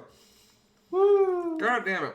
It's the least... I knew if I pestered you long enough, you'd cave. What's the least I could do for you hosting last week so I could get a Yeah. fucking vacation? But guys, Bean eventually caves to lions. let's I find have, out. I have a request. What's up? For Oh boy. later, maybe. With the theme song you made for me, can you do a different music style? Sure. What kind of music style are you looking for? He wants country. Country? Heck no. I picked Tina would love my that. theme song through. What music style, Lysander, so we can get into this? Retro jazz. Retro Like Squirrel Nut jazz. Zippers. Okay. Yeah, like Squirrel Nut Zippers. Tell you what, throw me a DM, and so that I do not forget that. And I'll do yours when I'm doing Leo's. There we go. But guys, we have heard the theme song. Later too. We need a new news theme song. You heard the theme song. This is what happened this day in Florida Man history. Texas and Florida men. Oh boy, they're working together. Oh no. Busted for It's a collab. Busted for $17.3 million Medicare genetic testing scam. Good lord. 2 men from Texas and Florida are facing 6 years total for their role in Medicare scams. Paul Wexler, a 56-year-old from Spring, Texas, and Paul. Why were they both Paul? They were both Paul. Paul Wexler and Paul Blainer. A 64-year-old from Seminole, Florida, led a marketing company that solicited Medicare recipients for unnecessary genetic testing, according to a release from the Department of Justice. They caused Medicare to be billed $17.3 million, but were paid only $5.2 million. The suspects were sentenced on November 13th, according to the release. Wexler faces 4 years in prison, while Blainer faces 2 years, plus another 2-year sentence immediately after for falsifying ownership information of a lab in Medicare enrollment.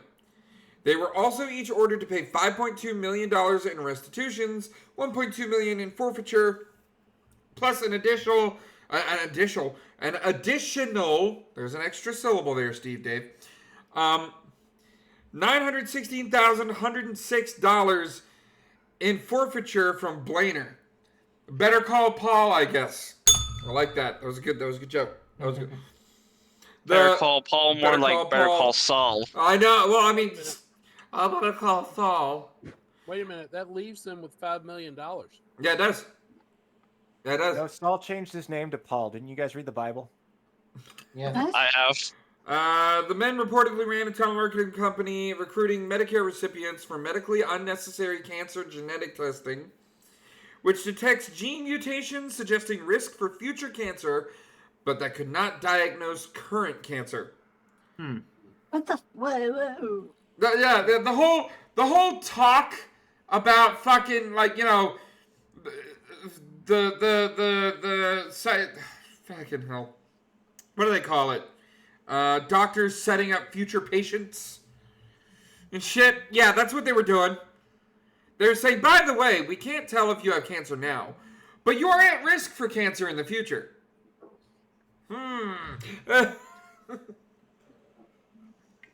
That sounds like... If the doctor told me that, I'd just tell him, okay, I'll stop smoking. Right.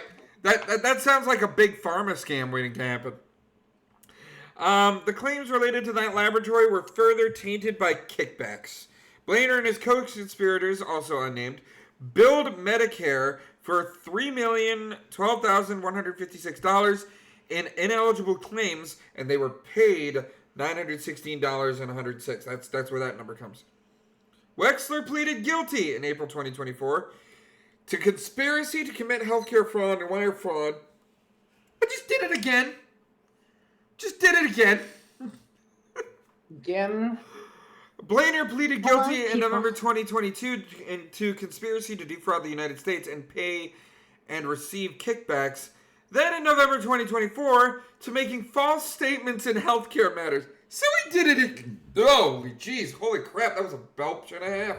Hey, Whoa. That's a whole new record. That is a new record for me. Look, don't bilk the government out of Medicare money. Right. Big Pharma hates competition. That's going to be the outro line. Yep. No, I don't think it's not the hate competition. It's kind of more like, let's see how much kickbacks we get from our taxpayer dollars. Right. So the DOJ announced in June that nearly 50 people, including 18 medical professionals, were charged for a $360 million Medicare fraud scheme in the Southern District of Texas, the Dallas Express reported at the time. The FBI and the Department of Health and Human Services Office of Inspector General. Jesus fucking Christ! You want a longer title than that? While the DOJ's criminal division trial attorney Charles Strauss prosecuted the case. So yeah, they didn't learn their lesson the first time. The drink that gets. Is that the reason why that Chucky Schumer threw a fit in the middle of the house? Yep, that's exactly why. Because now people, good, honest Texas and Florida men can't do their Medicare fraud anymore. And that was this day in Florida man history. Holy shit! Yeah, I think that probably explains why that Chuck Schumer was so pissed off that they actually managed to pissed off. have the government reopened. They were all pissed off. Yeah. All of them. A lot of them were just angry that the government opened finally. And by the way, you know what? Kudos to the 8 Democrats that finally fucking gave. All right? It's about fucking time. No, the 7 Democrats, because we always had one Democrat on our side. The Democrat that I will celebrate on this show, John Fetterman, for actually getting some goddamn sense. Based Pennsylvanian. Based John Pennsylvanian, Fetterman, indeed. If you're listening, please join us for the next. Yeah, John Silenced Fetterman, Banter. come on in. Yes. Your entire party finds you insane. You hanging out with furries, that might get you some cred in the Democrat Party. That might help you. Anyway, guys, we still have a couple more stories to go. By the way... Full recovery, so he's still at the hospital at that time. Yep. By the way, Leo, you had a bit of an issue with something, but you were fine about it. You know, you still played the theme, but there were some lyrics there that, you know, you don't drink beer. You're correct. I don't drink. I haven't drank since April.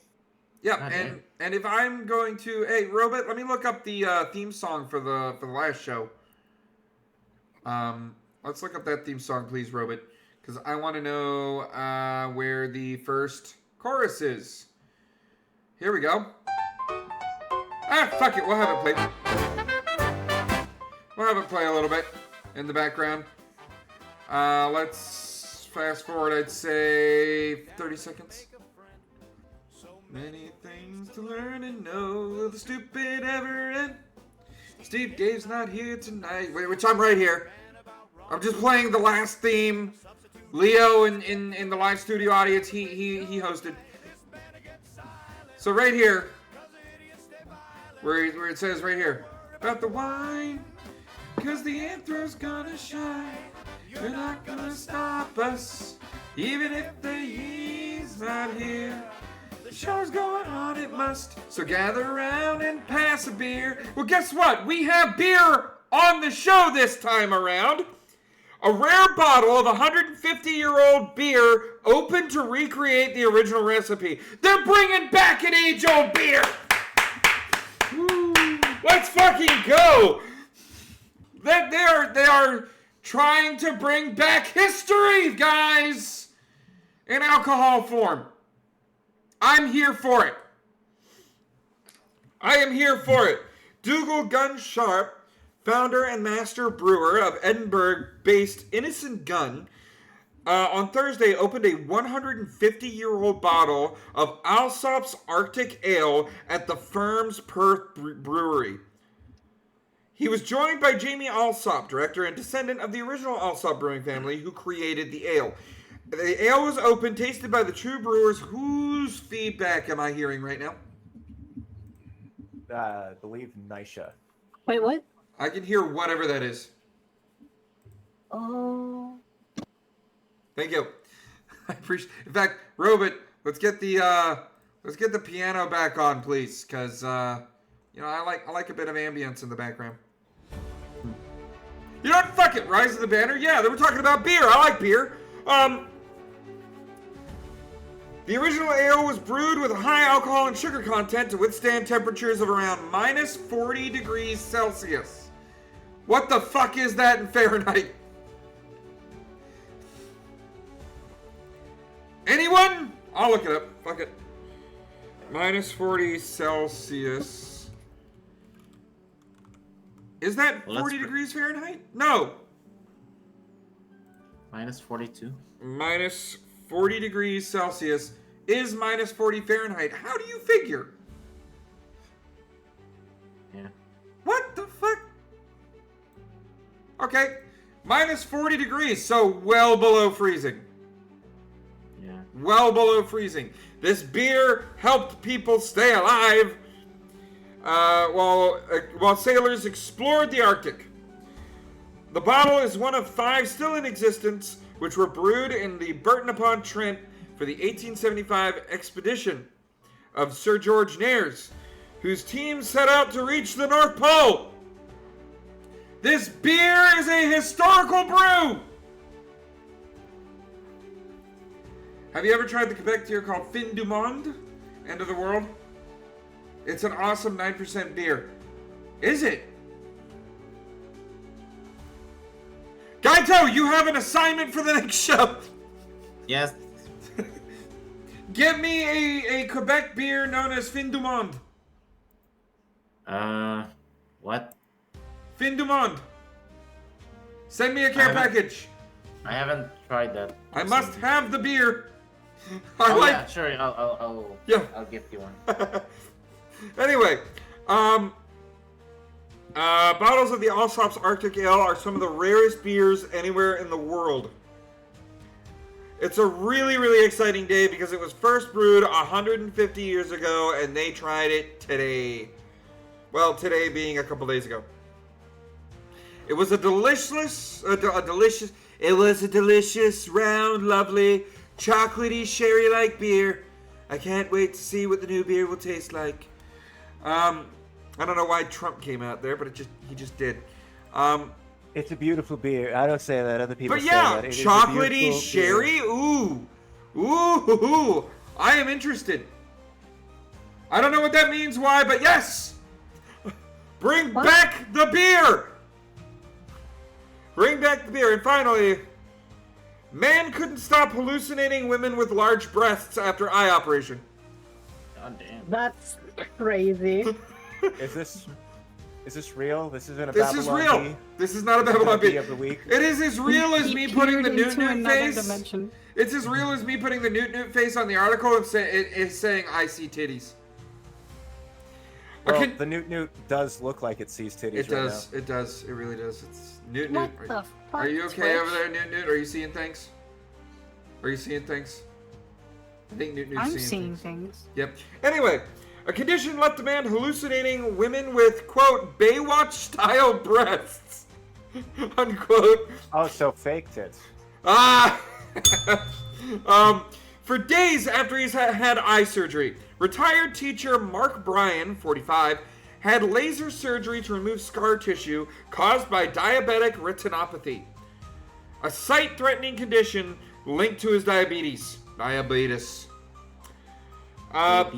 But after the surgery in August, while frying sausages, he saw a pair of breasts in the corner of his right eye.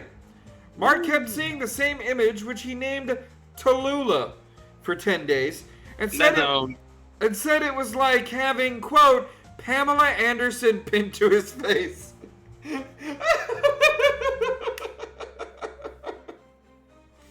He was diagnosed with a condition called Charles Bonnet syndrome, which causes hallucinations, often after significant vision loss.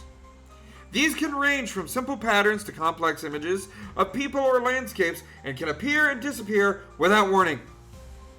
Mark's hallucination was even when he closed his eyes and would appear without warning when he was brushing his teeth or watching TV. After 10 days, the images disappeared. Mark from Redbridge, London, said, "It was very funny. It was very funny. I felt like such a teenager.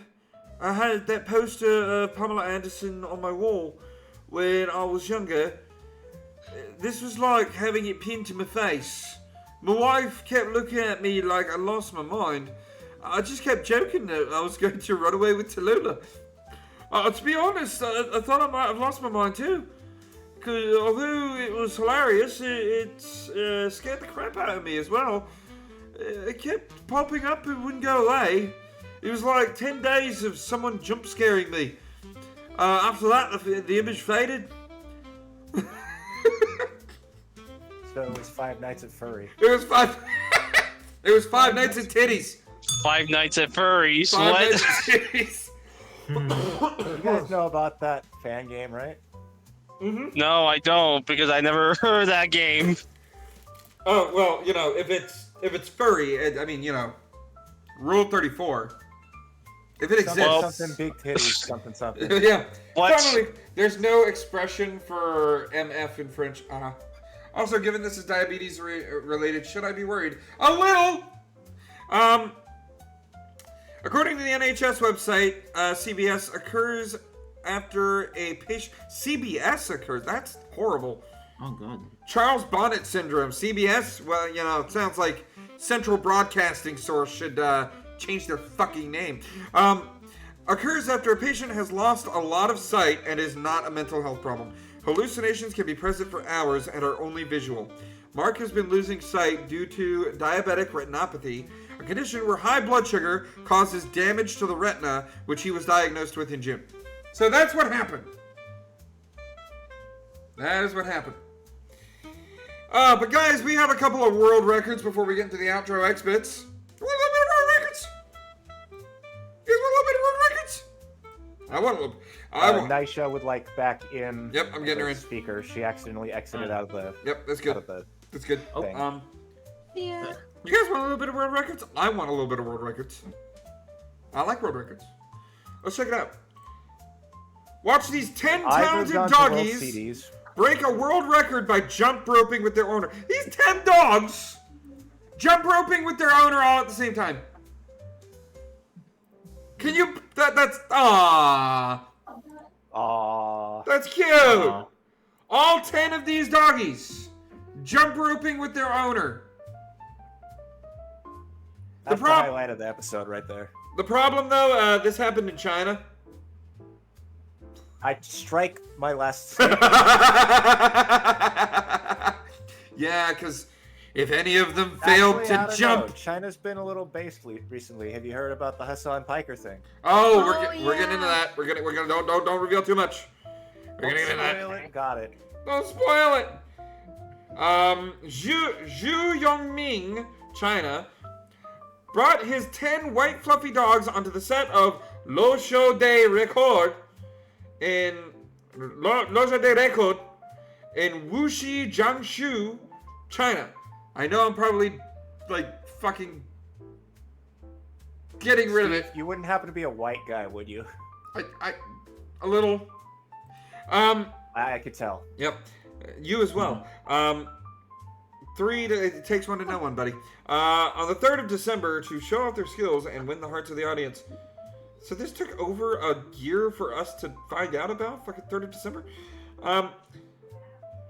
After excitedly sniffing everything in the vicinity and being bribed with plenty of attention and treats, the 10 jumping doggies took to the stage and crushed the record for the most jump rope skips by a person and 10 dogs in 1 minute. That's a little specific, China. That's a little specific. Most jump rope skips by a person and 10 dogs. Specifically 10? Really? In a minute. Timing their jumps to the owner's commands, the excited group managed 25 jumps in 60 seconds to the absolute delight of the crowd. 10 dogs. Can you believe that? I can believe it. It's crazy. Yeah. Look, there's a YouTube video here. Let's take a look. Whoop! Whoop! Oh, one of them fell over. Whoop! Whoop! 10 poodles as well. 10 poodles. Whoop! Whoop! Whoop! Look at them go! Look at them go! Oh. Aww. 20 jumps reached, but they didn't stop there. They only had to do 20. They did 5 more on top of it. Oh my goodness. So yeah, but we also have. Now this one, I have to stress this one, okay? This is one of those situations where it happened. It was a different time. All right. I do not condone this shit happening in today's times. Okay? I'm gonna put my foot down on that before I read this next article. So anybody Sorry, saying... I think I got... I got disconnected. I'm just currently on the highway. Hold on. Just on my way home. Nisha! Oh. Was that Nisha or was that Marcos? That definitely was not me. Okay. It was Marcus. Okay, good. I was about to say your voice thing isn't on. I was about to say your voice thing isn't on because I don't know what you sound without that. I want you to be comfortable. Anyway. Very deep. See, I care about it. I care about trans people that are friends of mine. Oh my! You know what? Hold on. Nisha voice reveal. No. I'm sorry. You don't have to. You don't have to. You don't have to on this show. Please don't do it on this show. Please don't do it on this show. Because you'll get, he was hanging out with that transphobe. Save it for the 50K follower special. There you go. Okay. There you go. Save it for your own milestone. Trust me. No, It's a I'm lot okay. more worth it. Yep. So yeah, I do not condone what we were about to see here. Okay. Okay. Couple with record 63-year age gap prove love conquers all and age is just a number. Excuse me? Okay, couple with 63-year age gap prove love conquers all and age is just a number. That woman just wants that person's money. Yeah, that's what I was thinking. That's what I was thinking. But you go into the story and it's definitely a different thing. Back when the Janeways tied the knot, some people probably doubted their love was real, but they were a match made in heaven, who proved aged is just a number. Who wrote this? Aged is just a number? Jasmine Selby, work on your fucking grammar, bitch. Anyway, Gertrude Grubb Janeway was born 3rd of July, 1909, and was a whole 63 years younger than her lover, John Wesley Janeway, who was born the 1st of December, 1845. This is why I say this was a different time, and I do not condone this shit in today's day and age. In a world obsessed with age, many people will look to celebrity couples like Rolling Stone legend Mick Jagger and his fiancée Melanie Harmick, who have an age gap of 44 years. Yeah, I did not like Mick Jagger for that. Or actress Sarah Paulson, who is 32 years younger than her partner Holland Taylor. But that is nothing compared to the Janeways. At the time of their marriage, on the 9th of June, 1927, Gertrude was 18 years old, John was 81. I'm sorry? Gertrude, at 18 years old, married John, who was 81 years old. Guys, Y says it perfectly in the chat. Absolutely the hell not. What the fuck? So, how did these record-breaking lovers meet? Back in May 1864, John's hometown of Blount County, Tennessee, was filled with plantations and farms. The state was being ravaged by the American Civil War, and an 18-year-old John was on his family's horse beginning his journey to Buffalo Creek. He probably didn't expect to be recruited to serve for the 14th Illinois Cavalry, but fate had other plans, as the soldiers shared stories with him about fighting off rebels. And it was on that day that he waved goodbye to his boyhood farming life and embraced the start of army duties. Arranged marriage? Let's keep a look. When asked by the soldiers and campmates what his name was, the boy said John January, as he didn't want his parents to find out. He was desperate for adventure and wanted to experience a new challenge away from his small-town Tennessee roots. John served throughout the Civil War until it ended in 1965. And Gertrude Grubb had a difficult upbringing. Born in 1909 with a deformed right hand and only learned to walk when she was 7. She also lost her father when she was 13. So they're just adding up different things to be like, feel bad for this woman. Let's see. Her mother, Haley Grubb, washed clothes for a living, was paid 50 cents for every day she worked. Haley was very good with friends with the Janeway family, so Gertrude and John had been in each other's company often. At family and community gatherings, they found they had a connection. I don't like the way that Guinness World Records is trying to make us understand and accept this. Yeah, no, I really think that there's like a whole thing going on. I could go on conspiracies of this shit. No. Yeah. No, it's okay. Yeah. It was on the 9th of June, 1927 that John and Gertrude got married at 9 a.m. in the middle of a dirt track surrounded by friends and family. A year after the wedding, John took Gertrude on a trip to a studio to get professional pictures taken. It was her first time having a picture taken. She didn't know what to do, so she copied the stance of her husband.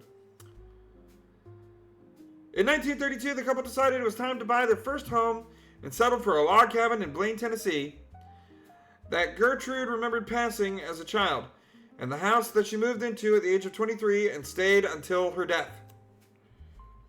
After a happy but short time sharing the last name, John passed away on the 11th of February 1937 at the age of 91 in his bed in the cabin, making Gertrude, only 27 at the time, a widow.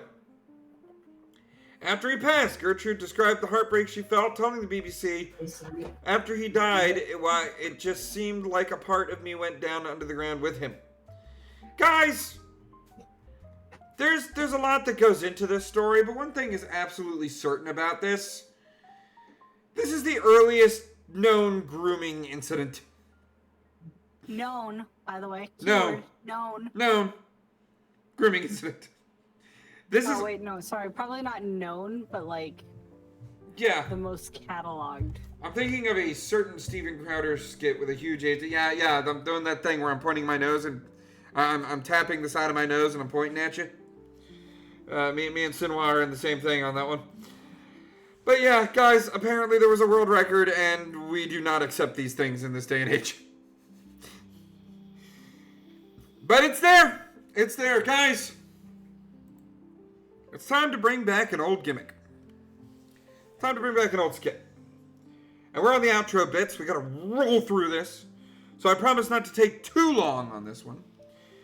But did you hear? Oh, this is that bitch. Well, I already did the racist thing, so you can fuck off.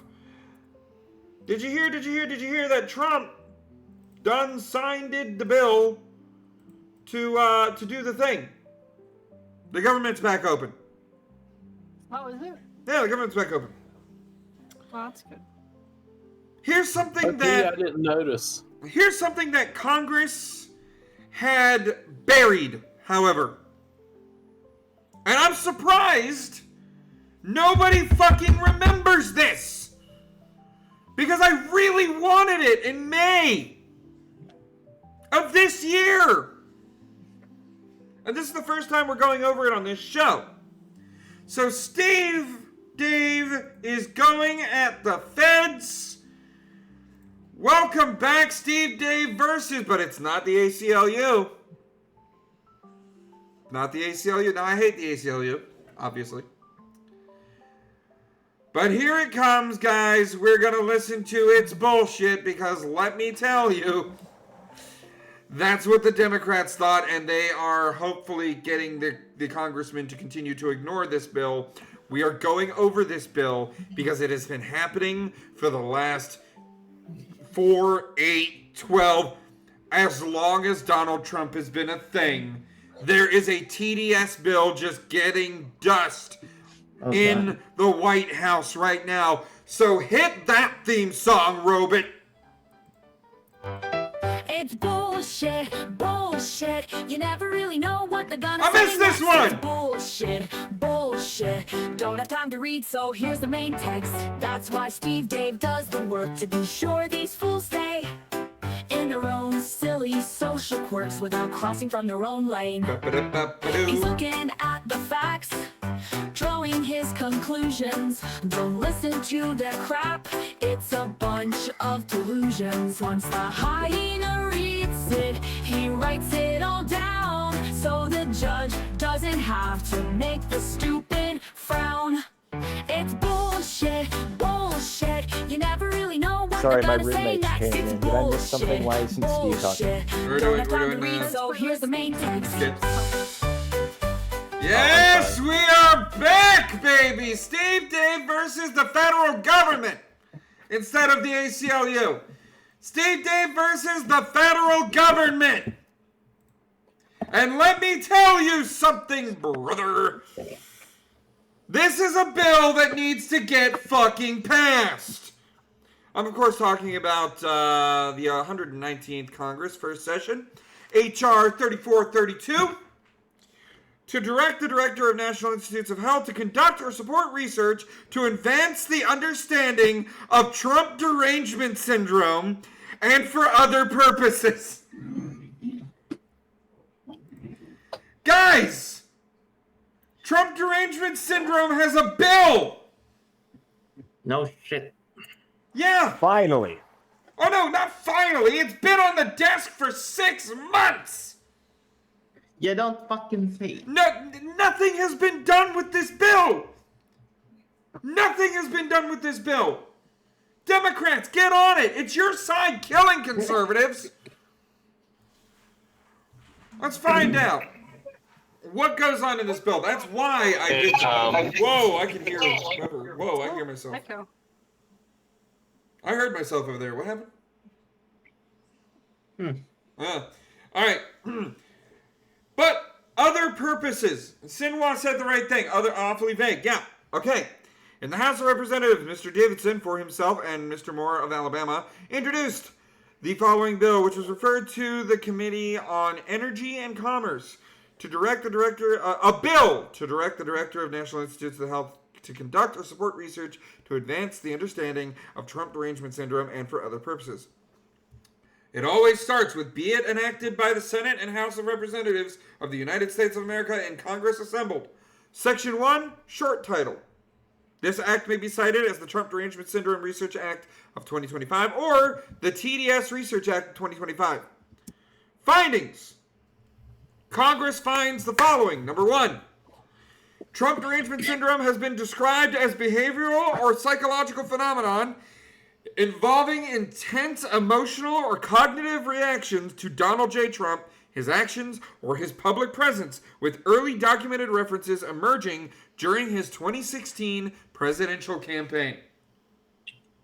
Number 2, notable early instances of TDS include certain media coverage amplifying polarized responses to Donald J. Trump's campaign rhetoric, which some observers cite as initial signs of TDS, though precise origins remain understudied. I thought that said understudied. Recurrent, selective reporting by media outlets emphasizing aspects of Donald J. Trump's actions or statements while omitting broader context has been alleged to contribute to TDS by intensifying polarized public reactions and deepening societal division. And number 4, this is just stuff that they've discovered. This is stuff that they understand going into this bill. This is what I'm reading. Frequent amplification of unverified or anonymously sourced claims about Donald J. Trump and his conduct has further fueled TDS, driving significant public outrage and contributing to heightened emotional responses among individuals and groups. And number 5, the following 2 confirmed assassination attempts against Donald J. Trump occurred in 2024. So they got the July 13th, where, Butler, Pennsylvania. And they got the September 15th at the Trump International Golf Club. Understanding TDS may contribute to broader insights into political polarization, media influence, and psychological responses to public figures with implications for public health and social cohesion. The National Institutes of Health, through its existing programs, is well positioned to study the psychological and social factors underlying TDS, including its origins, media influence, and potential links to extreme behaviors to inform public health strategies. Guys, they have a bill and they're doing their homework with all the shit that we see where right-wingers are afraid for their lives. They're doing it. They have a bill. Finally. They've had this bill for months. Why didn't they do anything with it? Because the Democrats. This bill comes out, their main political strategy goes to hell. It's blocked in the House. It's stuck in the House. Nobody's acted on it. It's stuck in the House. Section 3 is NIH research on Trump derangement syndrome within existing programs. So this is the part of the bill where this is what they want to do. Okay?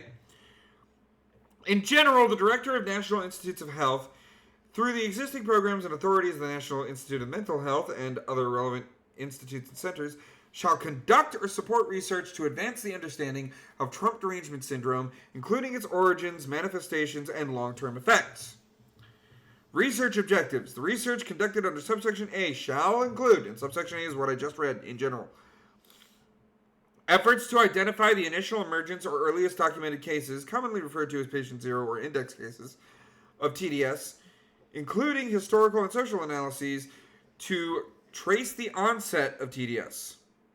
Investigation of the long-term psychological, social, or behavioral impacts of TDS on affected individuals, communities, or public discourse. Analysis of contributing factors such as media exposure, political polarization, or social dynamics to the development or spread of TDS, and exploration of potential interventions, coping mechanisms, or strategies to mitigate the adverse effects of TDS as applicable. The government understands that this is a mental health issue. They know damn well what they're doing on the left side of the aisle. They know damn well what they're doing. And what is the left side of the aisle saying? Well, this is just going to be used to put trans people in insane asylums and open these asylums so that you can throw certain people in. That's what they're going to argue. That's what it is. That's what I think they should open up asylums anyway. I think they should too. I don't want insane people on the street killing people because they felt like it. Collaboration. The director shall collaborate with the heads of other federal agencies, academic institutions, and relevant organizations as appropriate, and achieve the objectives in subsection B. Annual report to Congress not later than 2 years after the date of the enactment of this act, and annually thereafter. The director shall submit to the Committee on Health, Education, Labor, and Pensions of the Senate and the Committee on Energy and Commerce of the House of Representatives a report on, this is what the report's going to have, the progress of research conducted under this section, any findings related to the initial emergence or long-term effects of TDS, and recommendations for further research or public health actions. Section 4, definition. They have a definition for it. So guys, I am going to copy this. All right, I'm gonna. Okay, well, we're just gonna do it this way then. Well, you know what? We're gonna do it this way then. I'm just gonna. Boop. There we go. We got a screenshot, and I'm gonna go ahead and post it. I'm gonna Wait, say. why didn't you just use Control-C? Well, because I did the fancy thing where He didn't want the numbers. Well, no, I picked out the definition and I got the number of the bill right there at the bottom. I thought that works out pretty well.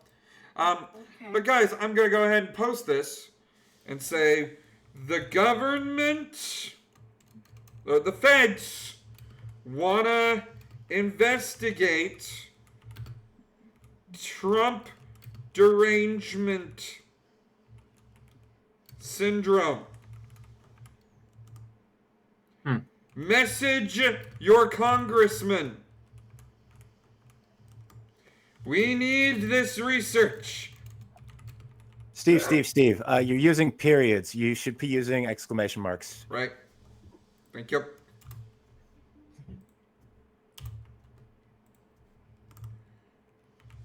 Only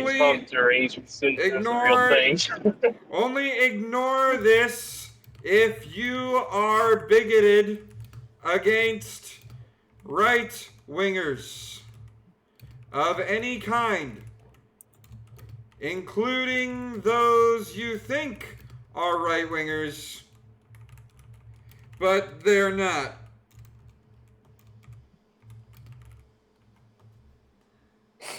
There we go.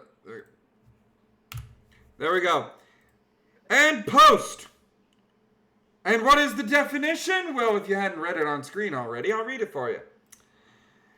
In this act, the term Trump derangement syndrome, or TDS, refers to a behavioral or psychological phenomenon characterized by intense emotional or cognitive reactions to Donald J. Trump, his actions, or his public presence as observed in individuals or groups. I think that's a good fucking definition. This bill is only 5 fucking pages, and as far as other purposes are concerned, I'm guessing the other purposes are to establish, the research and all that shit. yeah, you know what? Congress, I don't like you. I don't like any of the politicians that are in there. But if you have any fucking hope for me to support any goddamn thing a Fed fucking does, pass the fucking bill! Or it's bullshit! I don't think they're gonna pass the bill. Yeah, that's never gonna happen because I mean, judging by how Hakeem Jeffries and Chuck E. Schumer, or at least I call him Chuck E. Cheese, I don't think that he's ever gonna be able to win the House. Dems aren't gonna be able to do it. You know, if this bill goes out, the Dems lose their fucking angle.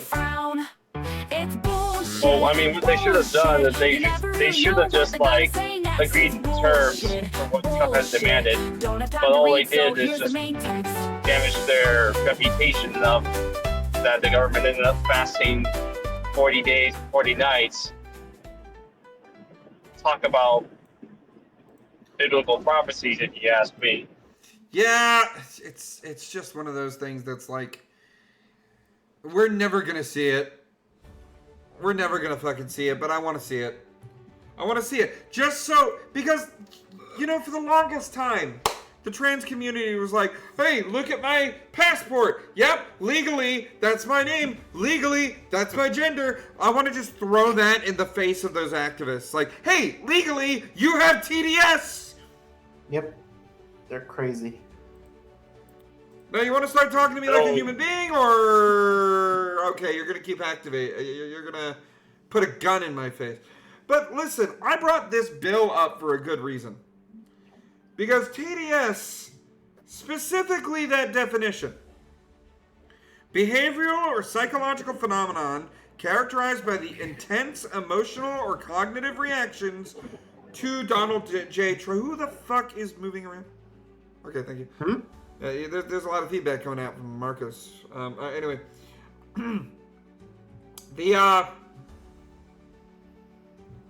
that definition is important because Trump has not had a good week.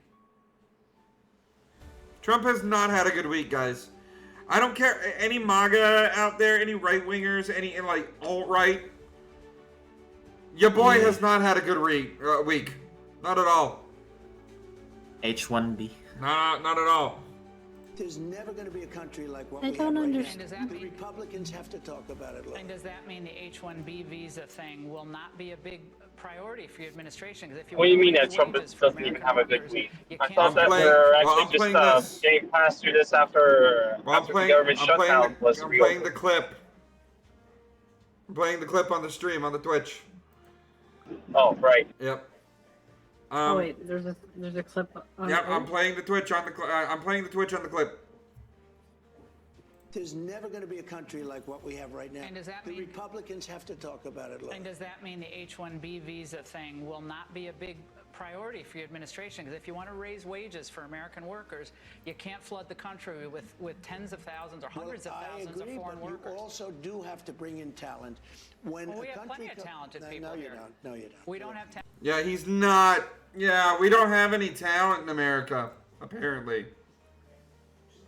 You got to bring in talent. Because apparently...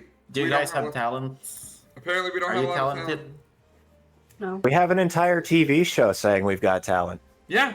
America's Got Talent? America's Got Talent. Yeah, don't fucking say. We've got Americans going to college showing that talent. What we need... And he needed to twist that and say, well, the Democrat-run institutions won't let us have the right talent. Yeah, that would have been an easy hard left to take. And also we have President Donald Trump wanting to sue the BBC. You push it because they Oh, haven't yeah, I offered, heard about our that. understanding is they've offered no money whatsoever. Believe it or not, apologised all of this has been in a on the letter, Naxtaku channel in the But they last haven't week. offered you a penny in compensation. There was this figure of $1 billion that you, Yeah, Trump is generally going to sue them for about at least between the range of $1 to $5 billion, which that's going to be enough to bankrupt the BBC. Yeah. People are just start making name calling with the fake news media. Yeah, well, bogus. It all has to do with the with Trump derangement syndrome. It all has to do with Trump. That's why I went over that definition. And then finally, here we go. Sarah C. Stock on X. MAGA is dead and Trump killed it.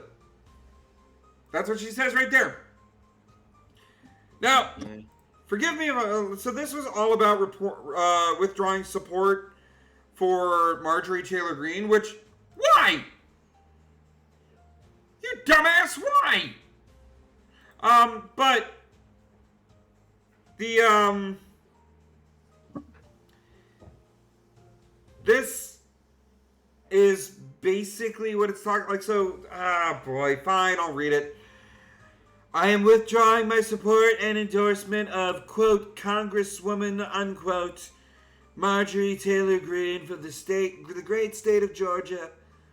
Over the past few weeks, despite my creating record achievements for our country, including a total and complete victory on the shutdown, closed borders, low taxes, no men and women's sports or transgender for everyone, ending DEI and stopping Biden's record-setting inflation, biggest regulation cuts in history, stopping 8 wars, 8 of them, count them, rebuilding our military, being respected by every country in the world as opposed to the laughingstock that we were just 12 months ago, having trillions of dollars invested in the United States, and having created the hottest country anywhere in the world from being a dead country just 12 months ago. All I see wacky Marjorie do is complain, complain, complain. It seemed to all begin when I sent her a poll stating that she should not run for senator or governor, and she was at 12% and didn't have a chance unless, of course, she had my endorsement, which she wasn't about to get. She has told many people that she's upset that I don't return her phone calls anymore. But with 219 congressmen and women, 53 U.S. senators, 24 cabinet members, almost 200 countries, and an otherwise normal life to lead, I can't take a ranting lunatic's call every day. I understand that wonderful conservative people are thinking about primary Marjorie in her district of Georgia, that they are too fed up with her and her antics, and if the right person runs, they will have my complete and unyielding support. She has gone far left, even doing The View with their low IQ Republican-hating anchors. Thank you for your attention to this matter, and make America great again. Really? So, looking back at that definition real quick. Let's look back at that definition real quick. This is why I posted it. In this act, the term Trump derangement syndrome, or TDS, refers to a behavioral or psychological phenomenon characterized by the intense emotional or cognitive reactions to Donald J. Trump, his actions, or his public presence as observed in individuals or groups. MAGA is dead and Trump killed it. Or I mean, like, the base is fracturing. Guys, this is what the Dems want. They want you at each other's throats. Because they have a hypnotized populace. Hey, can you hear me? Yep. Is my mic working? Yep.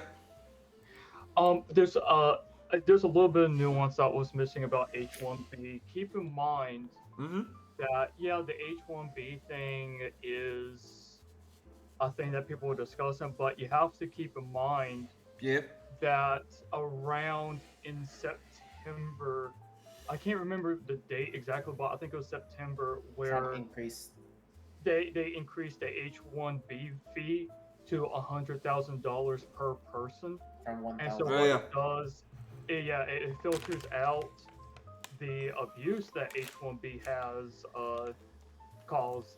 And so what it is, see, what happened is that low-skilled workers will be claiming that they are high-skilled workers trying to get an H-1B, which is what H-1B is for getting in what you call talented workers. But the thing is that they lied, essentially, and it caused economic damage for the United States. Right. And so to filter that out, businesses have to foot the bill for actual real applicants that deserve H-1B.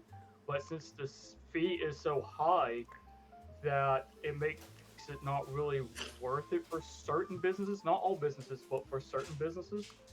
And so essentially it mitigates issues for H-1B, and so it makes a company more likely to look for talent within the country or even within the company itself and use an H-1B as a last resort because the fees are so steep, especially per person. Well, so that's what that is about. But yeah, that makes a lot of sense. But the point that I was trying to run home about is people going, MAGA is dead and Trump killed it. MAGA's dead. MAGA's not fucking dead. No, MAGA's not dead. The thing This is what the Democrats MAGA want you to have. MAGA is no different than what people are starting to call the populist party, which is when American interests are first before anything else. Yeah. And I can even extend it to certain individuals that say that we shouldn't do deals with countries unless it benefits the United States. And that's a common business sense, really. And see, this is where, Donald Trump, I say every politician does gaffes and stuff, right? They say things that they fuck up on and shit like that. Yep. But at the end of the day, the most effective way of running a country is as if it was a business in a sense. Yeah, and unfortunately, the goal of a business is to make profit and to benefit the business. If you were to apply the same concept to a country, then you get stuff like those H-1B fees and stuff like that, and a whole bunch of other stuff. Right. And so that's what Trump was good at with his first 4 years. Thank you so much, Candace, for coming in and explaining that. That's what Trump was good at his first 4 years. You really think he's going to stop? No, he's not going to stop. He's going to keep going, and he's shown that he is absolutely brutal in his things. Meanwhile, you have people like this. Here is quite possibly the dumbest thing I've ever heard from a presidential administration. If you were unaware, the Trump administration, in an effort... By the way, we've covered the older millennials several times on this show. It's amazing to hear him say something negative about Trump. To make homes more affordable is pushing the idea of a 50-year mortgage. The 50-year mortgage. Who is that for? Nobody. Nobody's gonna sign a 50 fucking year mortgage. Dave Ramsey has entered the chat. Dave Ramsey. Dave Ramsey? Yeah. So, this is dumb. This is ridiculously dumb. And I'm with the older millennial on that. But my bottom line is that TDS exists on both sides, guys. It exists on both sides. Whenever Trump does something you like, the far right, who has TDS, are gonna, yes, praise our emperor. And the far left is gonna be like, we wanna kill him. You know, like that's basically the angle you get. Alright? That's where TDS exists on both sides. It's different, but similar. So, is MAGA going anywhere? I don't think so, considering Trump refused to budge on the Schumer shutdown, and not a single penny went to illegals. So that's good. It's working. Yeah. Meanwhile, the trans community wants to take yet another symbol. By the way, NASA posted a photo of Jupiter under ultraviolet light, and it looks like the trans flag. As though that means anything other than Jupiter. Yeah, that shit fucking annoyed the piss out of me. I'm so fucking sick of this stupid ass, oh, if it's blue, pink, and white, oh, it has to be a trans thing. Oh my fucking god. Like, it's so fucking annoying. Can they make anything, like, here's the part. Here's the part that gets me about this. Trans this, trans that. Can If you have a fucking goddamn personality. Like, it pisses me off, man. I believe it, Nisha. I believe this is why we have a trans person actually saying this shit on stream. Guys, this is the shit that happens. Like, you know that there's life on Earth only thanks to Jupiter, right? It's so gigantic that gravity pulls in literally everything that comes from outside our solar system and falls into Jupiter. It must have already saved us from extinction by meteors zillions of times. And this fucker in Portugal says, just like the trans community, everything that happens in the world they shove up our ass to create a smokescreen or just for the pleasure of it. You want to bring it back to you want to bring a celestial body and say, hey, this is the trans community's doing. Fuck you! You know what else is the trans community's doing that nobody fucking likes? This bitch! Pregnant is not as far off as you'd think. In the past 10 years, 50 babies have been born from a uterus transplant. Okay, so listen to Lily Tino here. 50 babies have been born from a uterus transplant. Okay? I'm just gonna call him Tino. How this works is a person with For a minute, I thought you were gonna say ginger uterus Latino. gets a new uterus. Then they get pregnant. Then they give birth to a child via C-section. Okay, listen to the first part of that. With a damaged or missing uterus. Damaged or missing uterus. So let me get this straight, bitch. You want the trans community to take advantage of a surgery that doctors offer so that their, quote, missing or damaged uterus is replaced with another one, unquote, so that trans women, men, can have babies.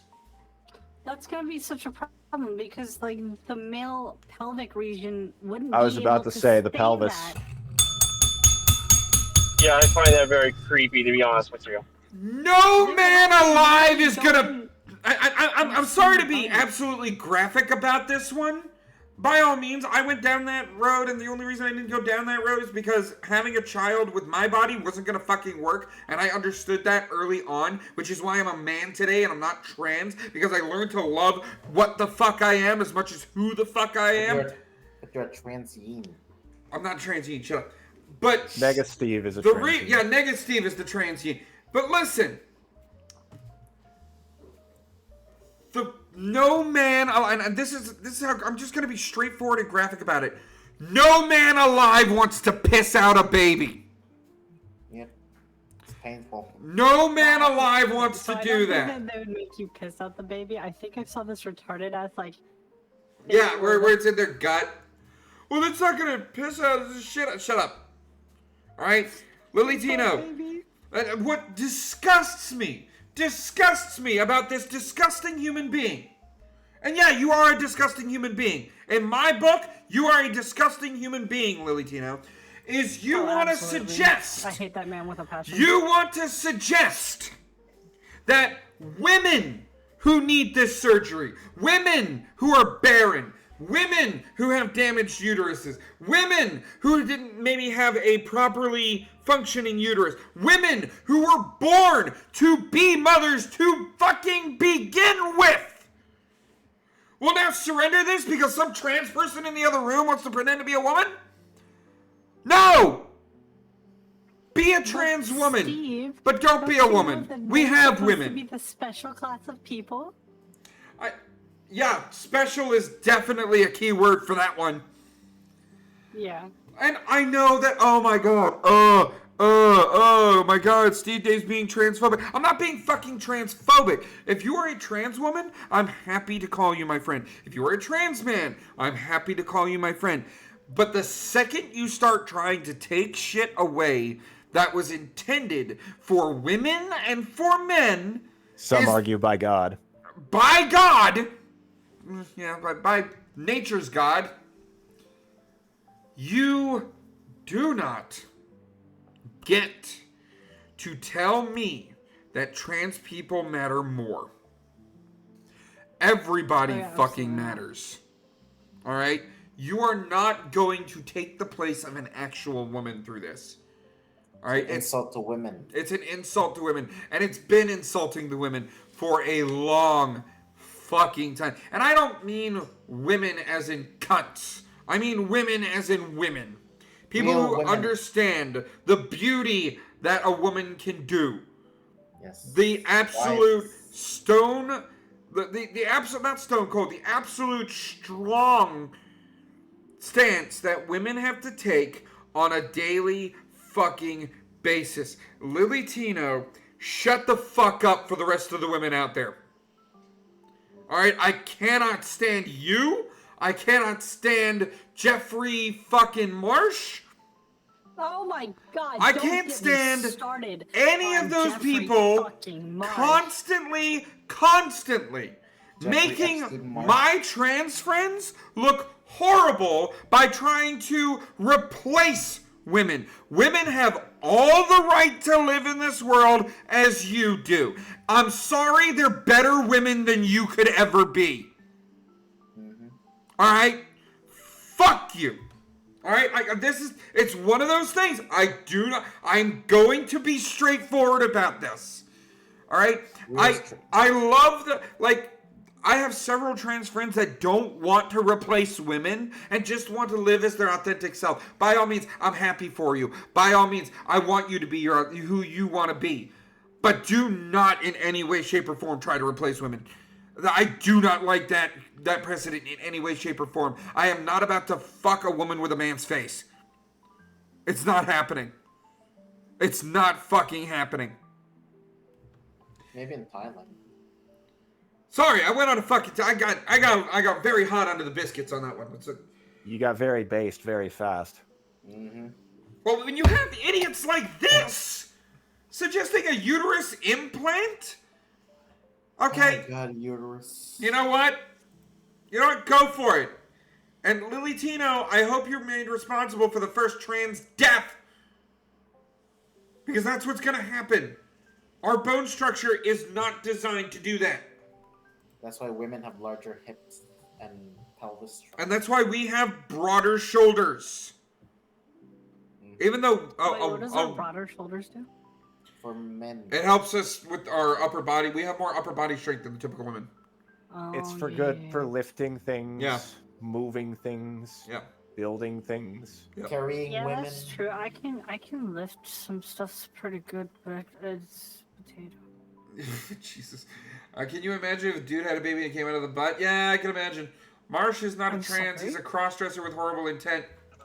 Punching things. Me personally, I find trans rights redundant because being trans does not change what rights you do and do not have. I got a base chat in the thing. No, don't say fuck you, because saying that implies their bloodline deserves to continue. Oh, you're right. Yeah, no, don't fuck them. But you know what I mean when I say fuck them. But don't fuck them. But yeah, fuck them. Moving on. By the way, if you know what, where's? Hang on. Let me go find Nigga Steve. Nigga Steve. Nigga, I need you on screen, girl. I need you on screen. Have you converted her into a PNG without a background yet? No, she has to keep the background. No. You got to make another version of her, whether that's a PNG. So All you can right, voice more first, so that you can talk as her. I'm not gonna do that. Do you need? I'm not trans. No. Look, Leo, I'm not gonna do that because that automatically will make people assume that I'm trans by doing that. So I'm not gonna fucking do that. No. It's just a character you play. No, You but avoid so that. many people ask me, "Are you trans?" Oh my god, see, this trans person gets it. I'm not trans. Are you trans? I'm not, I swear. Oh my god. Oh, you know what? I can put it as I can replace the snick. I'm yin gender. Get out of here, Cadus. Where is it in the show folder? Yeah. Nigga Steve, get over here. Get over here. Let me put you. Yeah, I was gonna say you can check the folder that you sent me the assets from. Alright, let me put you in the corner here. Okay. Yep. Alright, I'm coming. Alright. I'm gonna put you in the corner here. Here we go. Alright, cool. So, wholesome moment. Furry's transgender husband hugs and kisses him before he gets hauled off in cuffs for preying on countless children. Happy Trans Awareness Week. Good lord. Oh God, it's not on the. Why, Nega Steve, are you not on the screen? You need to be. Oh, that's right, because you're outside the folder. There we go. Nega Steve, go. You need to be right here for this one. He needs to go to the wood chipper. Yep. Now check this out. There's the transgender husband. Good lord, that's a husband? What? Women to man, female to male. Hold on. The person in the white sweater Yep. is supposed to be female to male. Yep. Female to male. Looks like a 40-year-old woman. I know. That's a woman? That's a woman? And you know what? You guys are missing the point. The husband is being hauled off to jail for preying on countless children. Yeah. No, I'm sorry. Yeah, no, Yeah. that's still fucked. Pedophilia. Right there. And what's the trans person doing? The trans person? Hug. Being kiss. remorseful and Oh hugging no. Oh, I'm her so husband. sorry that I love you. And I don't want you to go to jail even though you're a fucking pedophile. Freaking animal. Guys, stuff like this legitimizes the arguments you hear from the far right that the trans community is full of these fucking people. Yep. Guys, I don't exactly. God damn it. we Sorry. need to do better than this. They're claiming it was wholesome because it was a hug and kiss before he got hauled off for being a child predator. Yes! I know, for the record... I can't wait to read the comments on that This is post. Alex Rosen, for the record, so that you understand. By you people, listen, JTR, I'm not talking about the comic club. You know, we know. We're the real ones. Anyway, this was written specifically by the guy that hunts pedophiles. He hunts pedophiles. So he was making fun of Trans Awareness Week. But what he says isn't, like, you need to think about that. Why is this? Welcome to the coming out of... I'm not trans... Stop! This is... Get off the screen, nigga, Steve! Get out of here! Fucking hell. See? I told you this shit was gonna happen. But yeah, so this is the shit that I'm talking about, guys. If you don't want trans people to be falsely accused of being pedophiles, maybe... Oh, look, you're still on the screen. Maybe don't hug and kiss your terrible husband for being a pedophile.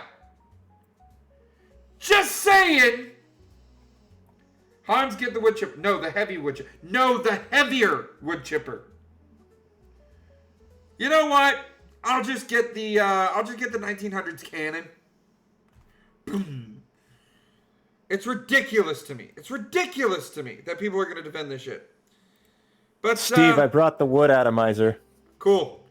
But you know what? All in all, I did find a positive Florida man. Check this out. What is this guy doing? Hey! What are you doing? What's up? What are you doing? Dude, I'm running with the American flag, brother! So, this is Pure Joy McCoy. And he is a Florida man. Florida man. He is a Florida man. And he is running with the American flag. Why? Well, let's have him explain it himself. Why do you do that? To unify the American people, baby! Hey, I love it, bro. I love it. To unify the American people, goddamn right! Goddamn right! Sir, I love you, brother man. Can I get a drum roll, please? Oh God, copyright music. Day 65. He's running 4 miles a day. Day 65. And he is at Bayshore Boulevard this time.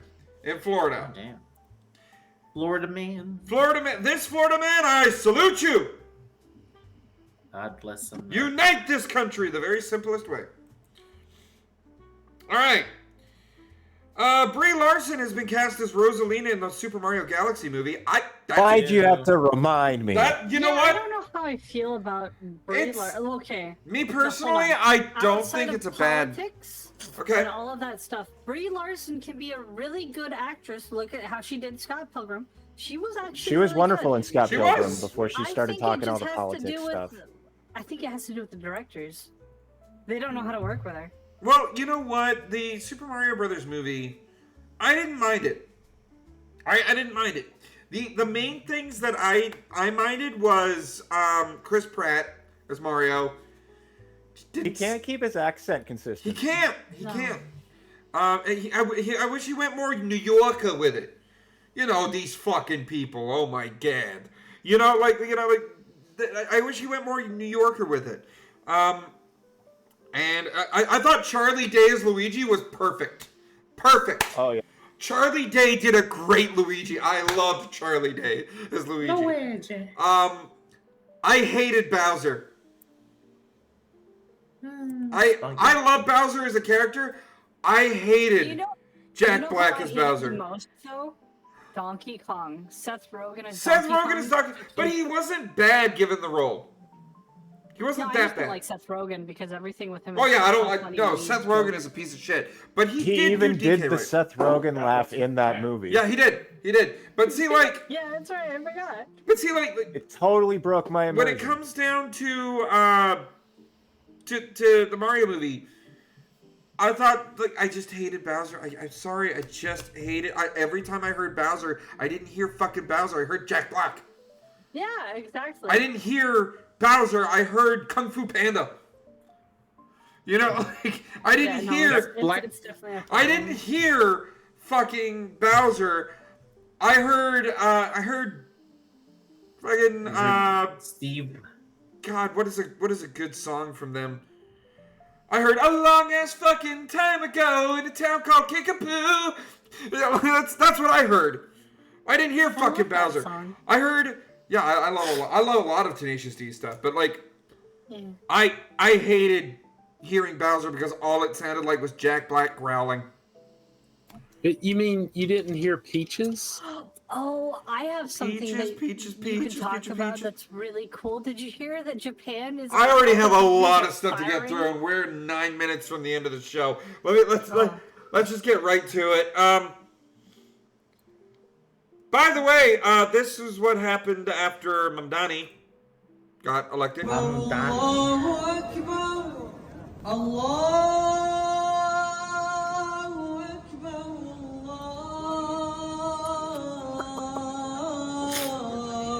Look at all those women praying to get their rights taken away from them.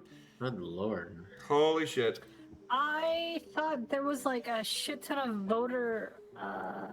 What is the word? Then those people are gonna be moving to North Carolina. Oh no! Fucking Like voters. quarantine New York City, please. Where's the trucks of peace to hit them with speed bumps? Yeah, I know, JTR. Yeah.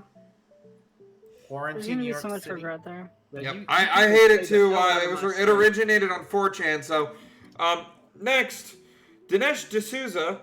By the way, I love comedian Tyler Fisher.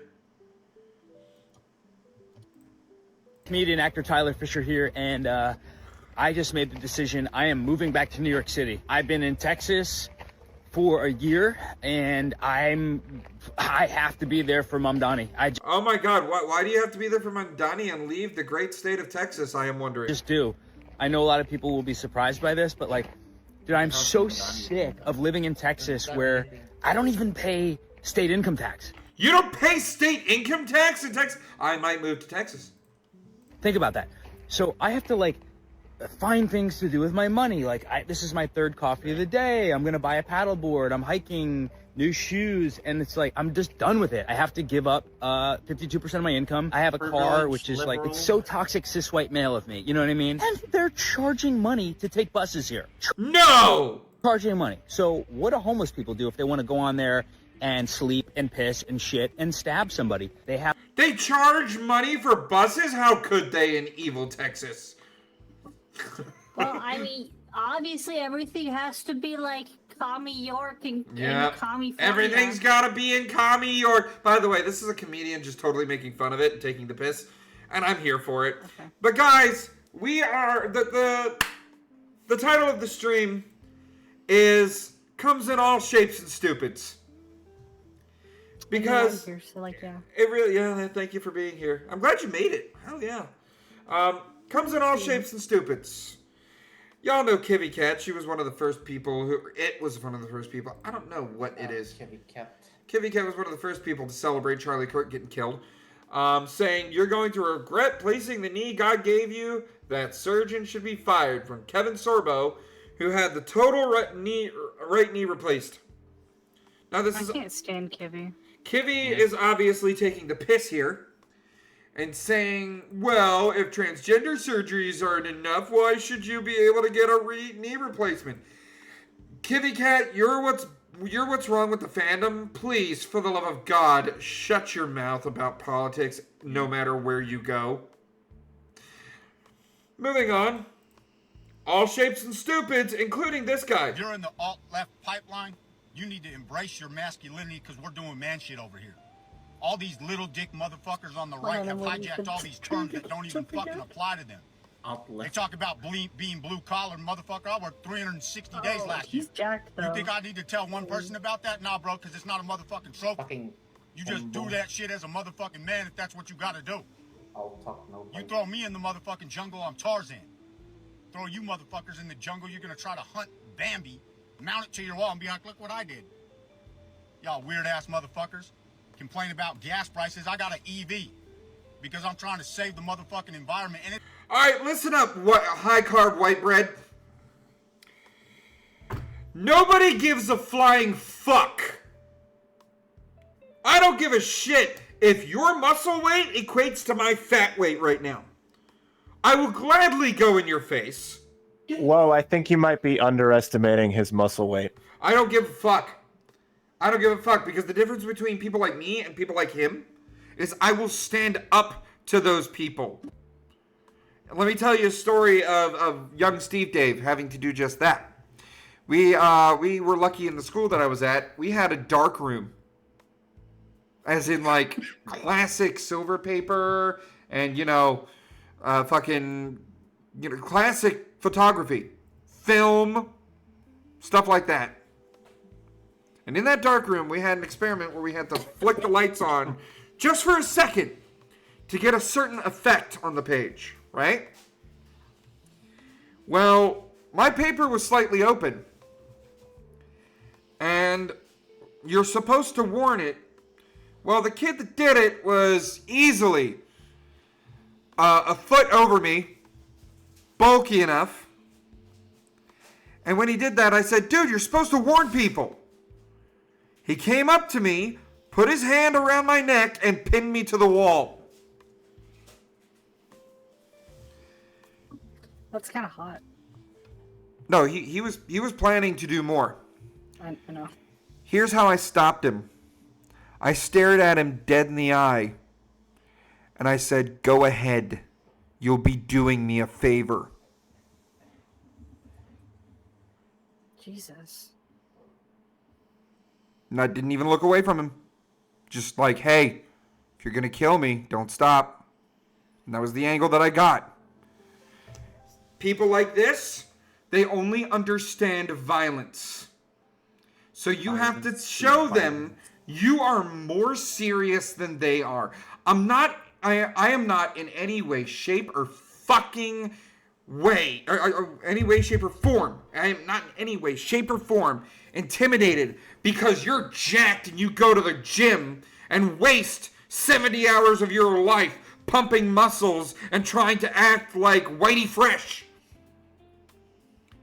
If you're a violent sociopath, I'm gonna tell you straight.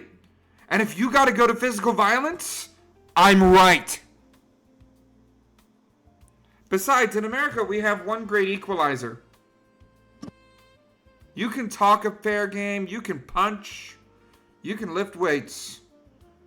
A bullet's gonna do the same thing to you what it'll do to me. Don't make anyone do that. And the reason why it's all shapes and stupids, well, look at the next one.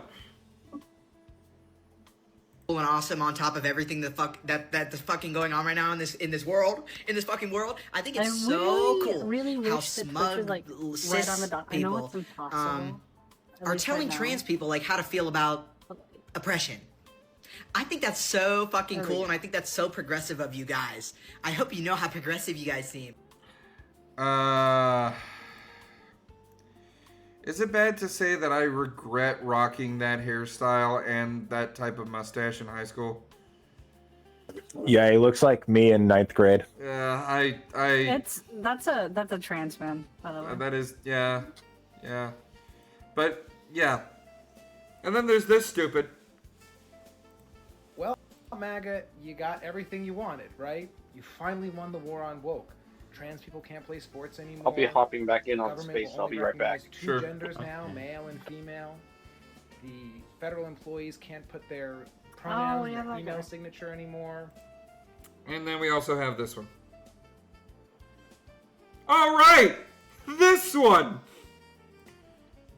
Hold on. All right, there we go. I had them in the wrong order. They wear pink. They support the L. Hey, MAGA. Real men don't vote for Trump. They wear pink. They support the LGBTQIA community.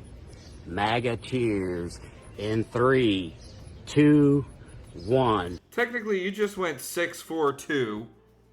So that tells me that nobody who agrees with you knows how to fucking count.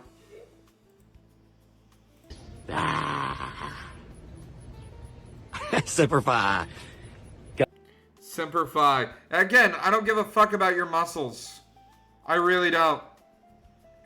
Big muscles, meat lead gloves. You goddamn right, Sinwa. You goddamn right. So let me tell you, the title of the show is called Comes in All Shapes and Stupids because this stupid got arrested in China. Oh yeah, Hassan. Oh, we're talking about Hassan. Oh, yes, we are. Chinese security police harassed Hassan Piker while he was live streaming in Tiananmen Square. Hassan's live stream went down for 10 minutes after Chinese security officials saw Hassan hold up a Chairman Mao meme on his phone. They immediately pulled his entire crew aside and forced them to go through their phones. You can hear Hassan's friend translate, "They want to see your phones." Hassan is literally pro-CCP, and he's defended the Chinese Communist Party in his live streams dozens of times. And this dick gets arrested. Yeah. Oh, good on him. I heard that the only reason that any of the people at the place where they sent him to after they arrested him knew who he was because they've seen Asmongold's videos where he's criticizing him. Yep. Because he went around asking people if they recognized him, and they're like, "Oh yeah, Asmongold."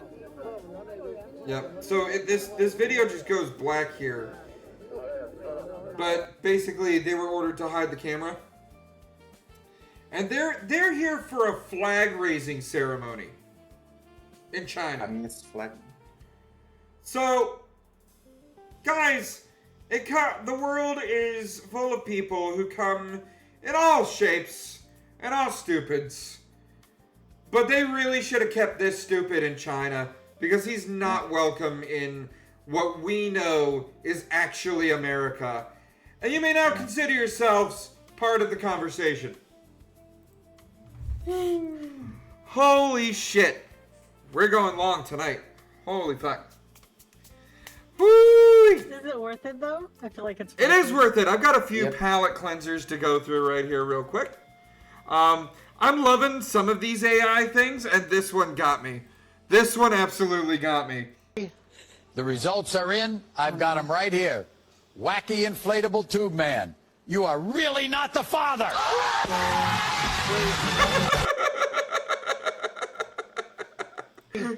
The result. And then we also have this.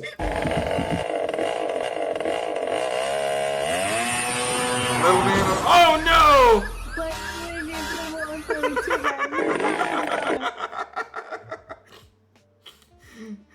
And then we have Lex Luthor underscore DCU saying, and just like that, I'm an AI supporter. When someone drew Superman with a pencil, saying, take this pencil, learn how to draw. Trust me, it's never hard as it seems. You're much more talented than you think. So Superman saying, here, learn how to draw. Lex Luthor is an AI supporter now.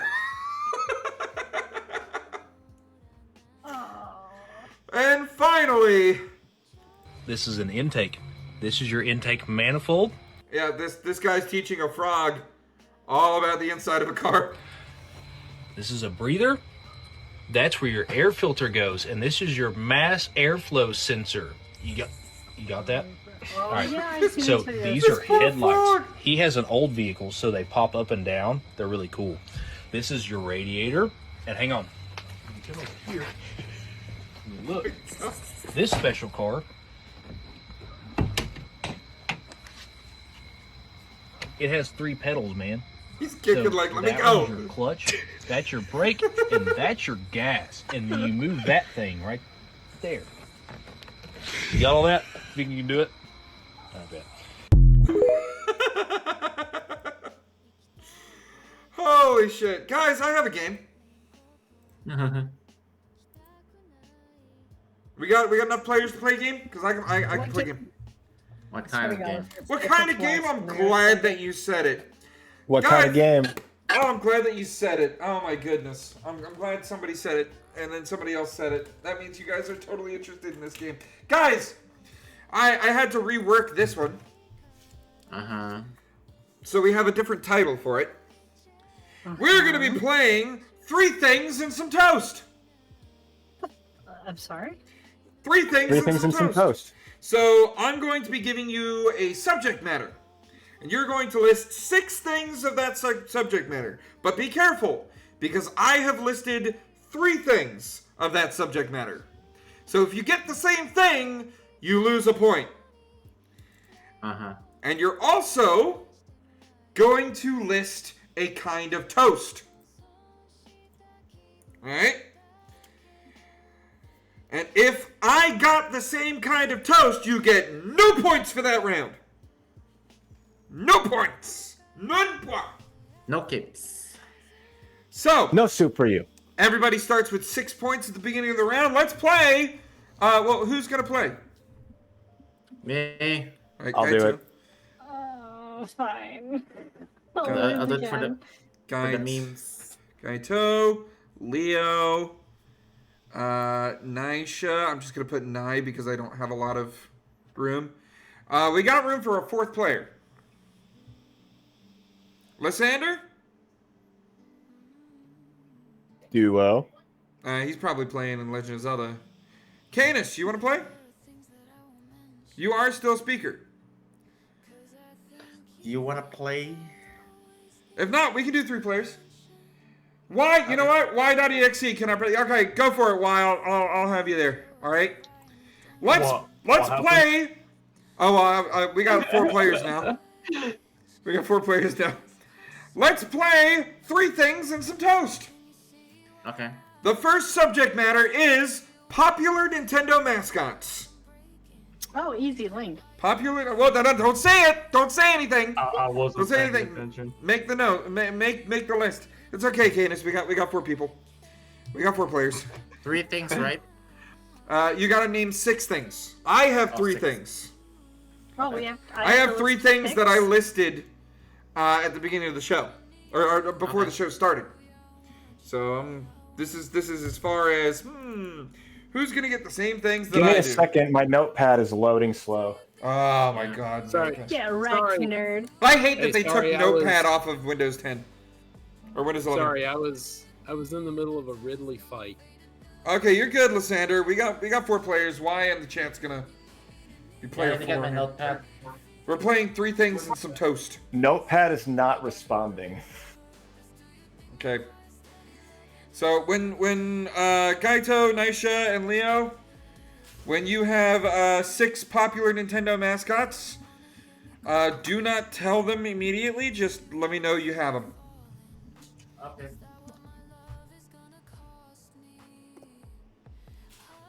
And what the fuck are you singing right now? This is not my music. Please leave by Foggy X. Okay, well. It's because Suno just goes through and does something different. Let's go Echoes of the Soul. Why not? I like stuff like this. 6 popular Nintendo mascots. And some toast.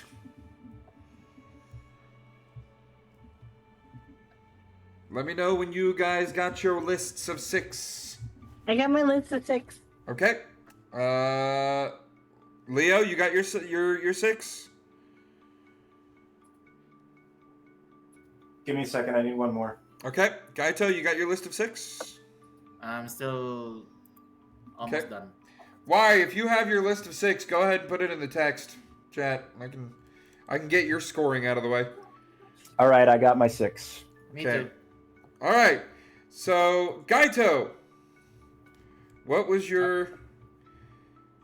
Okay, so I wrote Link, Waluigi. Well, Link would be the Zelda. Yeah. Okay, well, mascot, yeah. Like, I'm gonna count Zelda, but Waluigi? Yeah. Come on, he didn't even get added in Smash.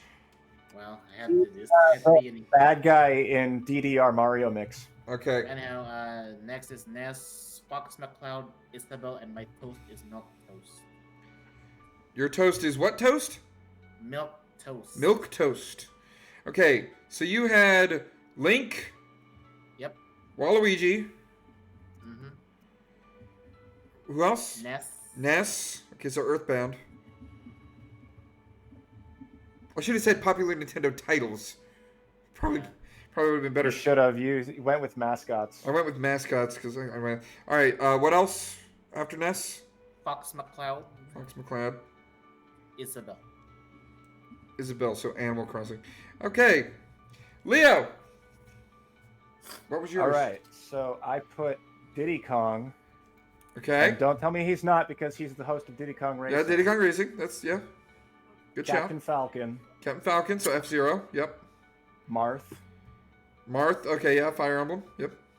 Wario, not Mario, Wario. Wario, yep. Bowser, Mario franchise, yep. And Red Pikmin. Oh my God, dude. Ooh. Yeah, that's very good. Okay. Right, I'm gonna nice. Cut out. I got a game to go watch. Okay, take care, Lysander. Nisha, what was your 6? Wait, so I have to have 6 characters and a type of toast? 6 Nintendo mascots. Oh, hold on. And let me just go one by one. While you're doing that, I'll go through why. Why said Kirby, Pikachu, Captain Falcon, Wario, Samus, Peach, and Avocado Toast. Leo, what was your toast? Yeah, what was your toast? Oh, my toast was Texas. Huh? Okay. Texas toast. Ooh, sounds very Texan. All right. Okay. So I'll tell you. Depends on what Nisha's toast is, but all 3 of you are safe thus far. Okay, so I got Pikmin, Captain Falcon, Samus, Kirby, Kid Icarus. His name is Bowser. Pit. Yes, I put in parentheses Pit. Yeah. And? Bowser. And my Toastus. What is your toast? My Toastus. You know, like No, a like plan words for mitosis. mitosis. Oh, Okay, I'll let you have it this time. But I want legit toast. I want bread that you can put in the toaster and make toast. Okay. All right.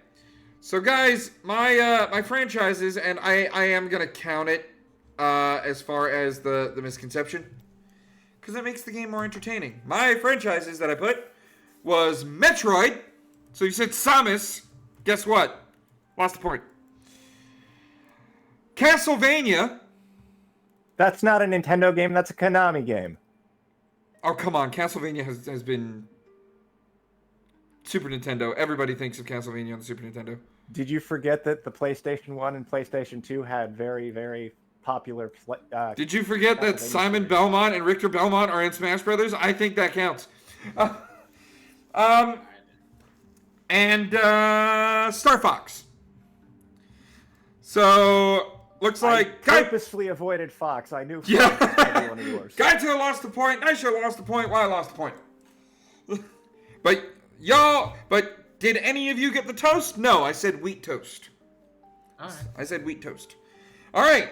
So that was the end of round 1. Round 2. Masters on the Jedi Council. Crap, I don't know. If you don't know it, just look it up. Like, I just need you to pick 6. Jedi. Oh my god, it's the console wars all over again? No, GameStop put an end to that. Remember that. GameStop put an end to that. Jedi High Council. Yep. Masters on the Jedi Council. This is a long Wikipedia page, and I do not want to read. Well, there's all only of it to find 13. the names. I think there's only 13. I think. Hold on. This shows off my nerdness, because I know, let's see, so there's... Well, if you think about it, if it's going by historical Obi-Wan Kenobi, stuff, Yoda, fucking Mace Windu, Let me... Kit pick Fisto, 6 of these at random. Ayla Secura,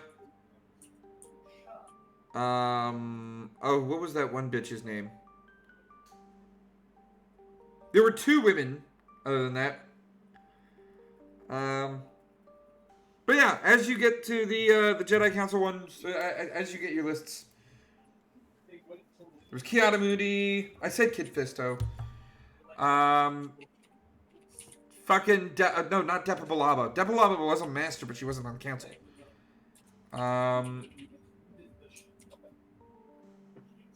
Shakti, that's who I was thinking of. And there was Master. I don't want to give you all different. Yeah, what kind of bread you put in the toaster? That's why it's toast. While they're filling it out, I will double check the GoFundMe for this. I'm set. All right, cool. Same. Okay, Naisha, are you ready to go? Take time. Oh boy, it's not fucking loading. Great. Oh, there we go. Still at $210, but I will get the update out there. So if you have donated to the O'Connor Family Endurance Fund, I appreciate you. I really do. Because this family's going crazy. All right. So let's go ahead and get your answers while Y puts his in. Kaito, what you got? Okay, I got CC Tin. CC Teen. Oh, that's yeah. Yeah. Kia di Mundi. Kia di Mundi. Kit Fisto. Kit Fisto. Obi-Wan Kenobi. Obi-Wan, yeah. Plo Koon. Plo Koon. That's my favorite one. Yarl Poof. Yarl Poof. Everybody forgets him. And Beans on Toast. Beans on Toast. Very creative. Very creative. Is Plo Koon the orange guy? Plo Koon is the guy with the yellow lightsaber that has a gas mask on. The alien Yeah, guy. he's one of my favorites. I played as him a lot in one of the PlayStation. He is my favorite member of the Jedi Council. Leo! What you got? All right. So I put CC Teen also as my first one. CCT. Yep. Adigalia. Adigalia. Mm-hmm. Luminara Uduli. Luminara Undulai. Yep. Evan Peel. Evan Peel. I always forget that fucker. Depa Billaba. Ooh, hold on. Depa Billaba was not on the council. She was a master, but she was not on the council. That wiki lied to you. This is not the wiki. This is Google. Google lied to you. Google lied to me. Google lied to you. Depa Billaba was not on the council. All right. Stas Ali. Stas Ali, okay. And Oppo Rancisis. And my toast is potato toast. Potato toast, okay. Okay. Because I love potato bread. Well, yeah, potato bread. potatoes. I agree with I that. say potatoes like all the time. Okay. You took my toast joke. Oh my god. Y said Eprushin, Stellangios, Terrasinube, Katri, Yaddle, Let Nisha read hers. and Adigalia. I will get back to it. And toast this time is brioche. Okay, so I got Y's. All right, Nisha. Yeah. What Jedi Masters did you have? I got Yoda. Yoda. Some guy named Them with a Y. Gethin. Yep. Plo Koon. Plo Koon. Mace Windu. Mace Windu. I hate him. Some guy named Gifis Fane. Give us Fane. Vendar Takari. Yes. And your sourdough toast. sourdough toast. That was good. Okay. So the three that I had. Good sourdough toast too. The three that I had was Kit Fisto, Yoda, and Kiadi Mundi. Those were the three masters I had. So a couple of you lost points. We'll get to the last round, round 3, before I tally them all up. And round 3, y'all might lose points. You might get lucky, but y'all might lose points because there's only 9 of them. Team Fortress 2 Mercenaries. Oh god, I don't know this either. Okay, well, that sounds like a skill issue. Scout, Pyro, Soldier, Demo Man, Heavy, Engineer, Medic, Spy, Sniper. Those are all your options. And while you're filling that out, just look at playable classes, because that's 6 out of these. Yeah, 6 out of the 9. Or yeah, you got to pick 6 out of 9. All right, let's. I wanted a round where people were guaranteed to lose points. Almost. You're such a monster. Look, I have to be. I'm against you in this game. Let's see.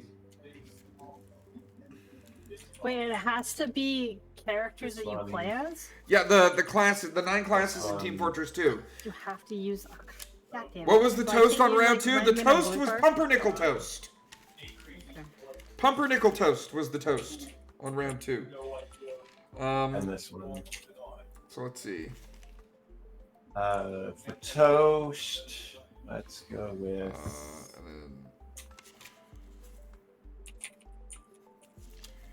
Okay. All right. I am ready. I'm ready. And okay. Now I will say, since you said you're only picking 3, it's not impossible that we make it out of this round. It's not impossible that you make it out of the round without losing a point. I'm but not confident. Very difficult. Very, very difficult. Do we I'm count not Demo confident. Knight as separate from... No, Demo Man, Demo Knight, same thing. Demo Knight is a subclass. Demo Man is Tavish Finnegan de Groot. We know him. I'm talking about the mercenaries. Anyhow. All right, everybody got theirs? Yes. Yeah. All right, Yeah. Gaito, you first. Okay, so I picked Demo Man, Okay. Heavy, Okay. Soldier, Okay. Medic, Okay. Sniper, Yep. Engineer. Okay, and your And toast. my toast is Kaya Toast. Kaya toast. I gotta do research on my toasts, man. Yes. Leo. All right, I put medic, Medic. demo man, Demo Man. soldier, Soldier. sniper, Sniper. pyro, Pyro. and engineer. And Engineer.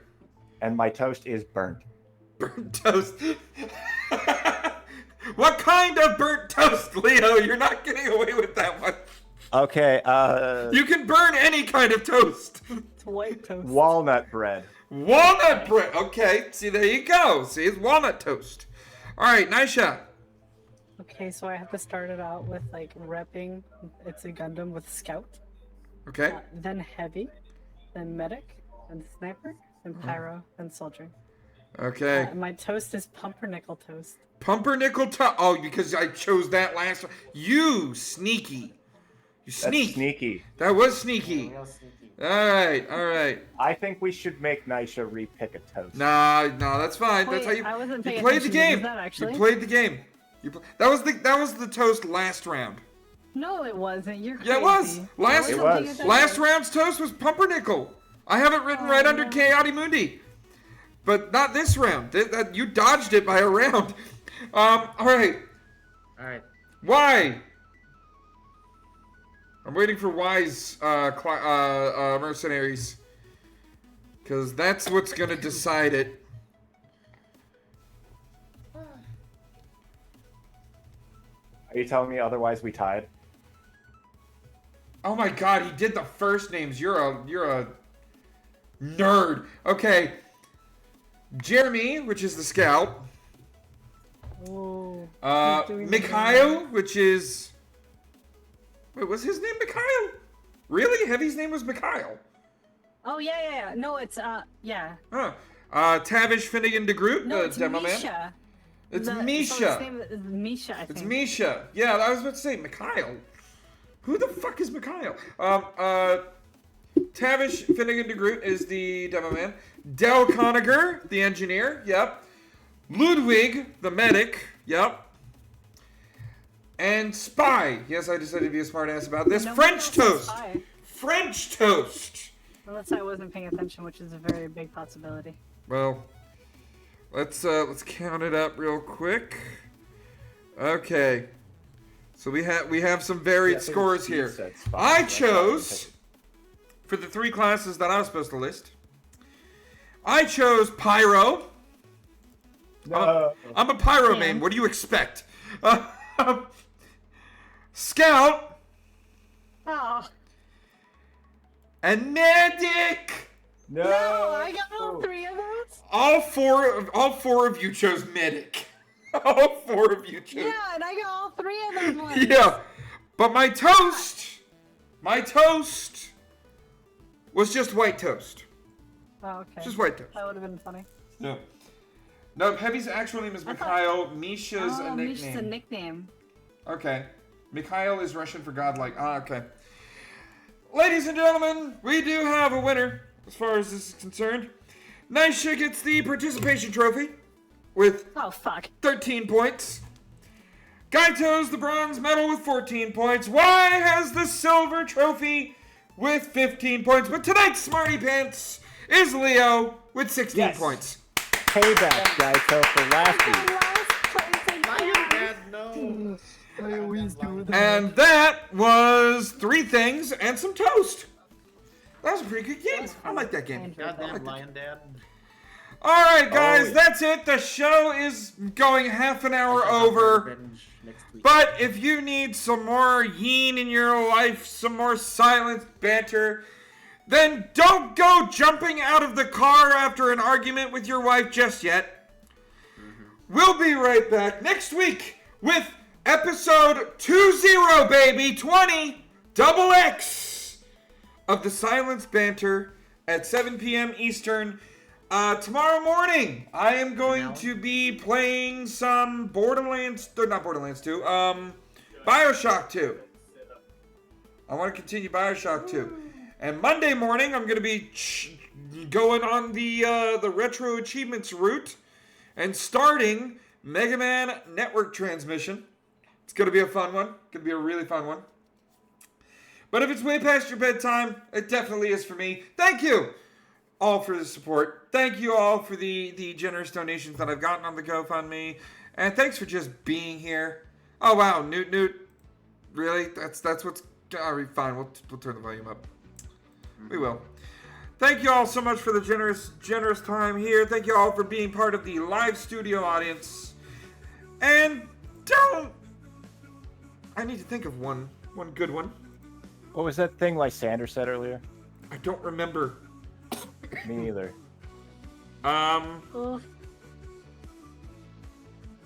Same old, I don't remember. I'm tired. Fuck! Don't suck China's Communist Party dick only to get arrested in China. Don't be Hassan Piker. Okay, bye! I'm gonna walk over the screen. Fucking hell. Alright, that's for the YouTube space. Okay. Alright, let's pick a raid target. Let's raid out. Let's raid the Shadow Legend, whoever the hell that is. Who am I following? Oh, Ben Monster TV's on. For Control Alt Death. Ben Monster TV's fun. There's Quint. You know what? We will raid Ben Monster TV. It's been a minute. It's been a minute. We will raid Ben Monster TV.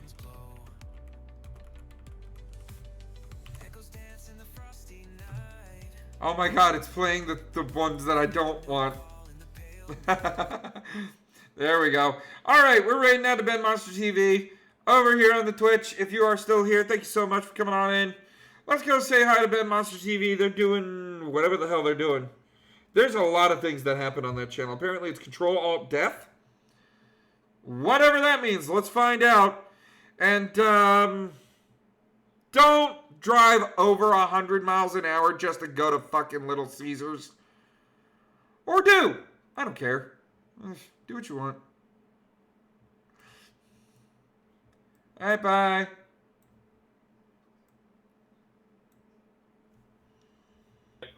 That was a good show.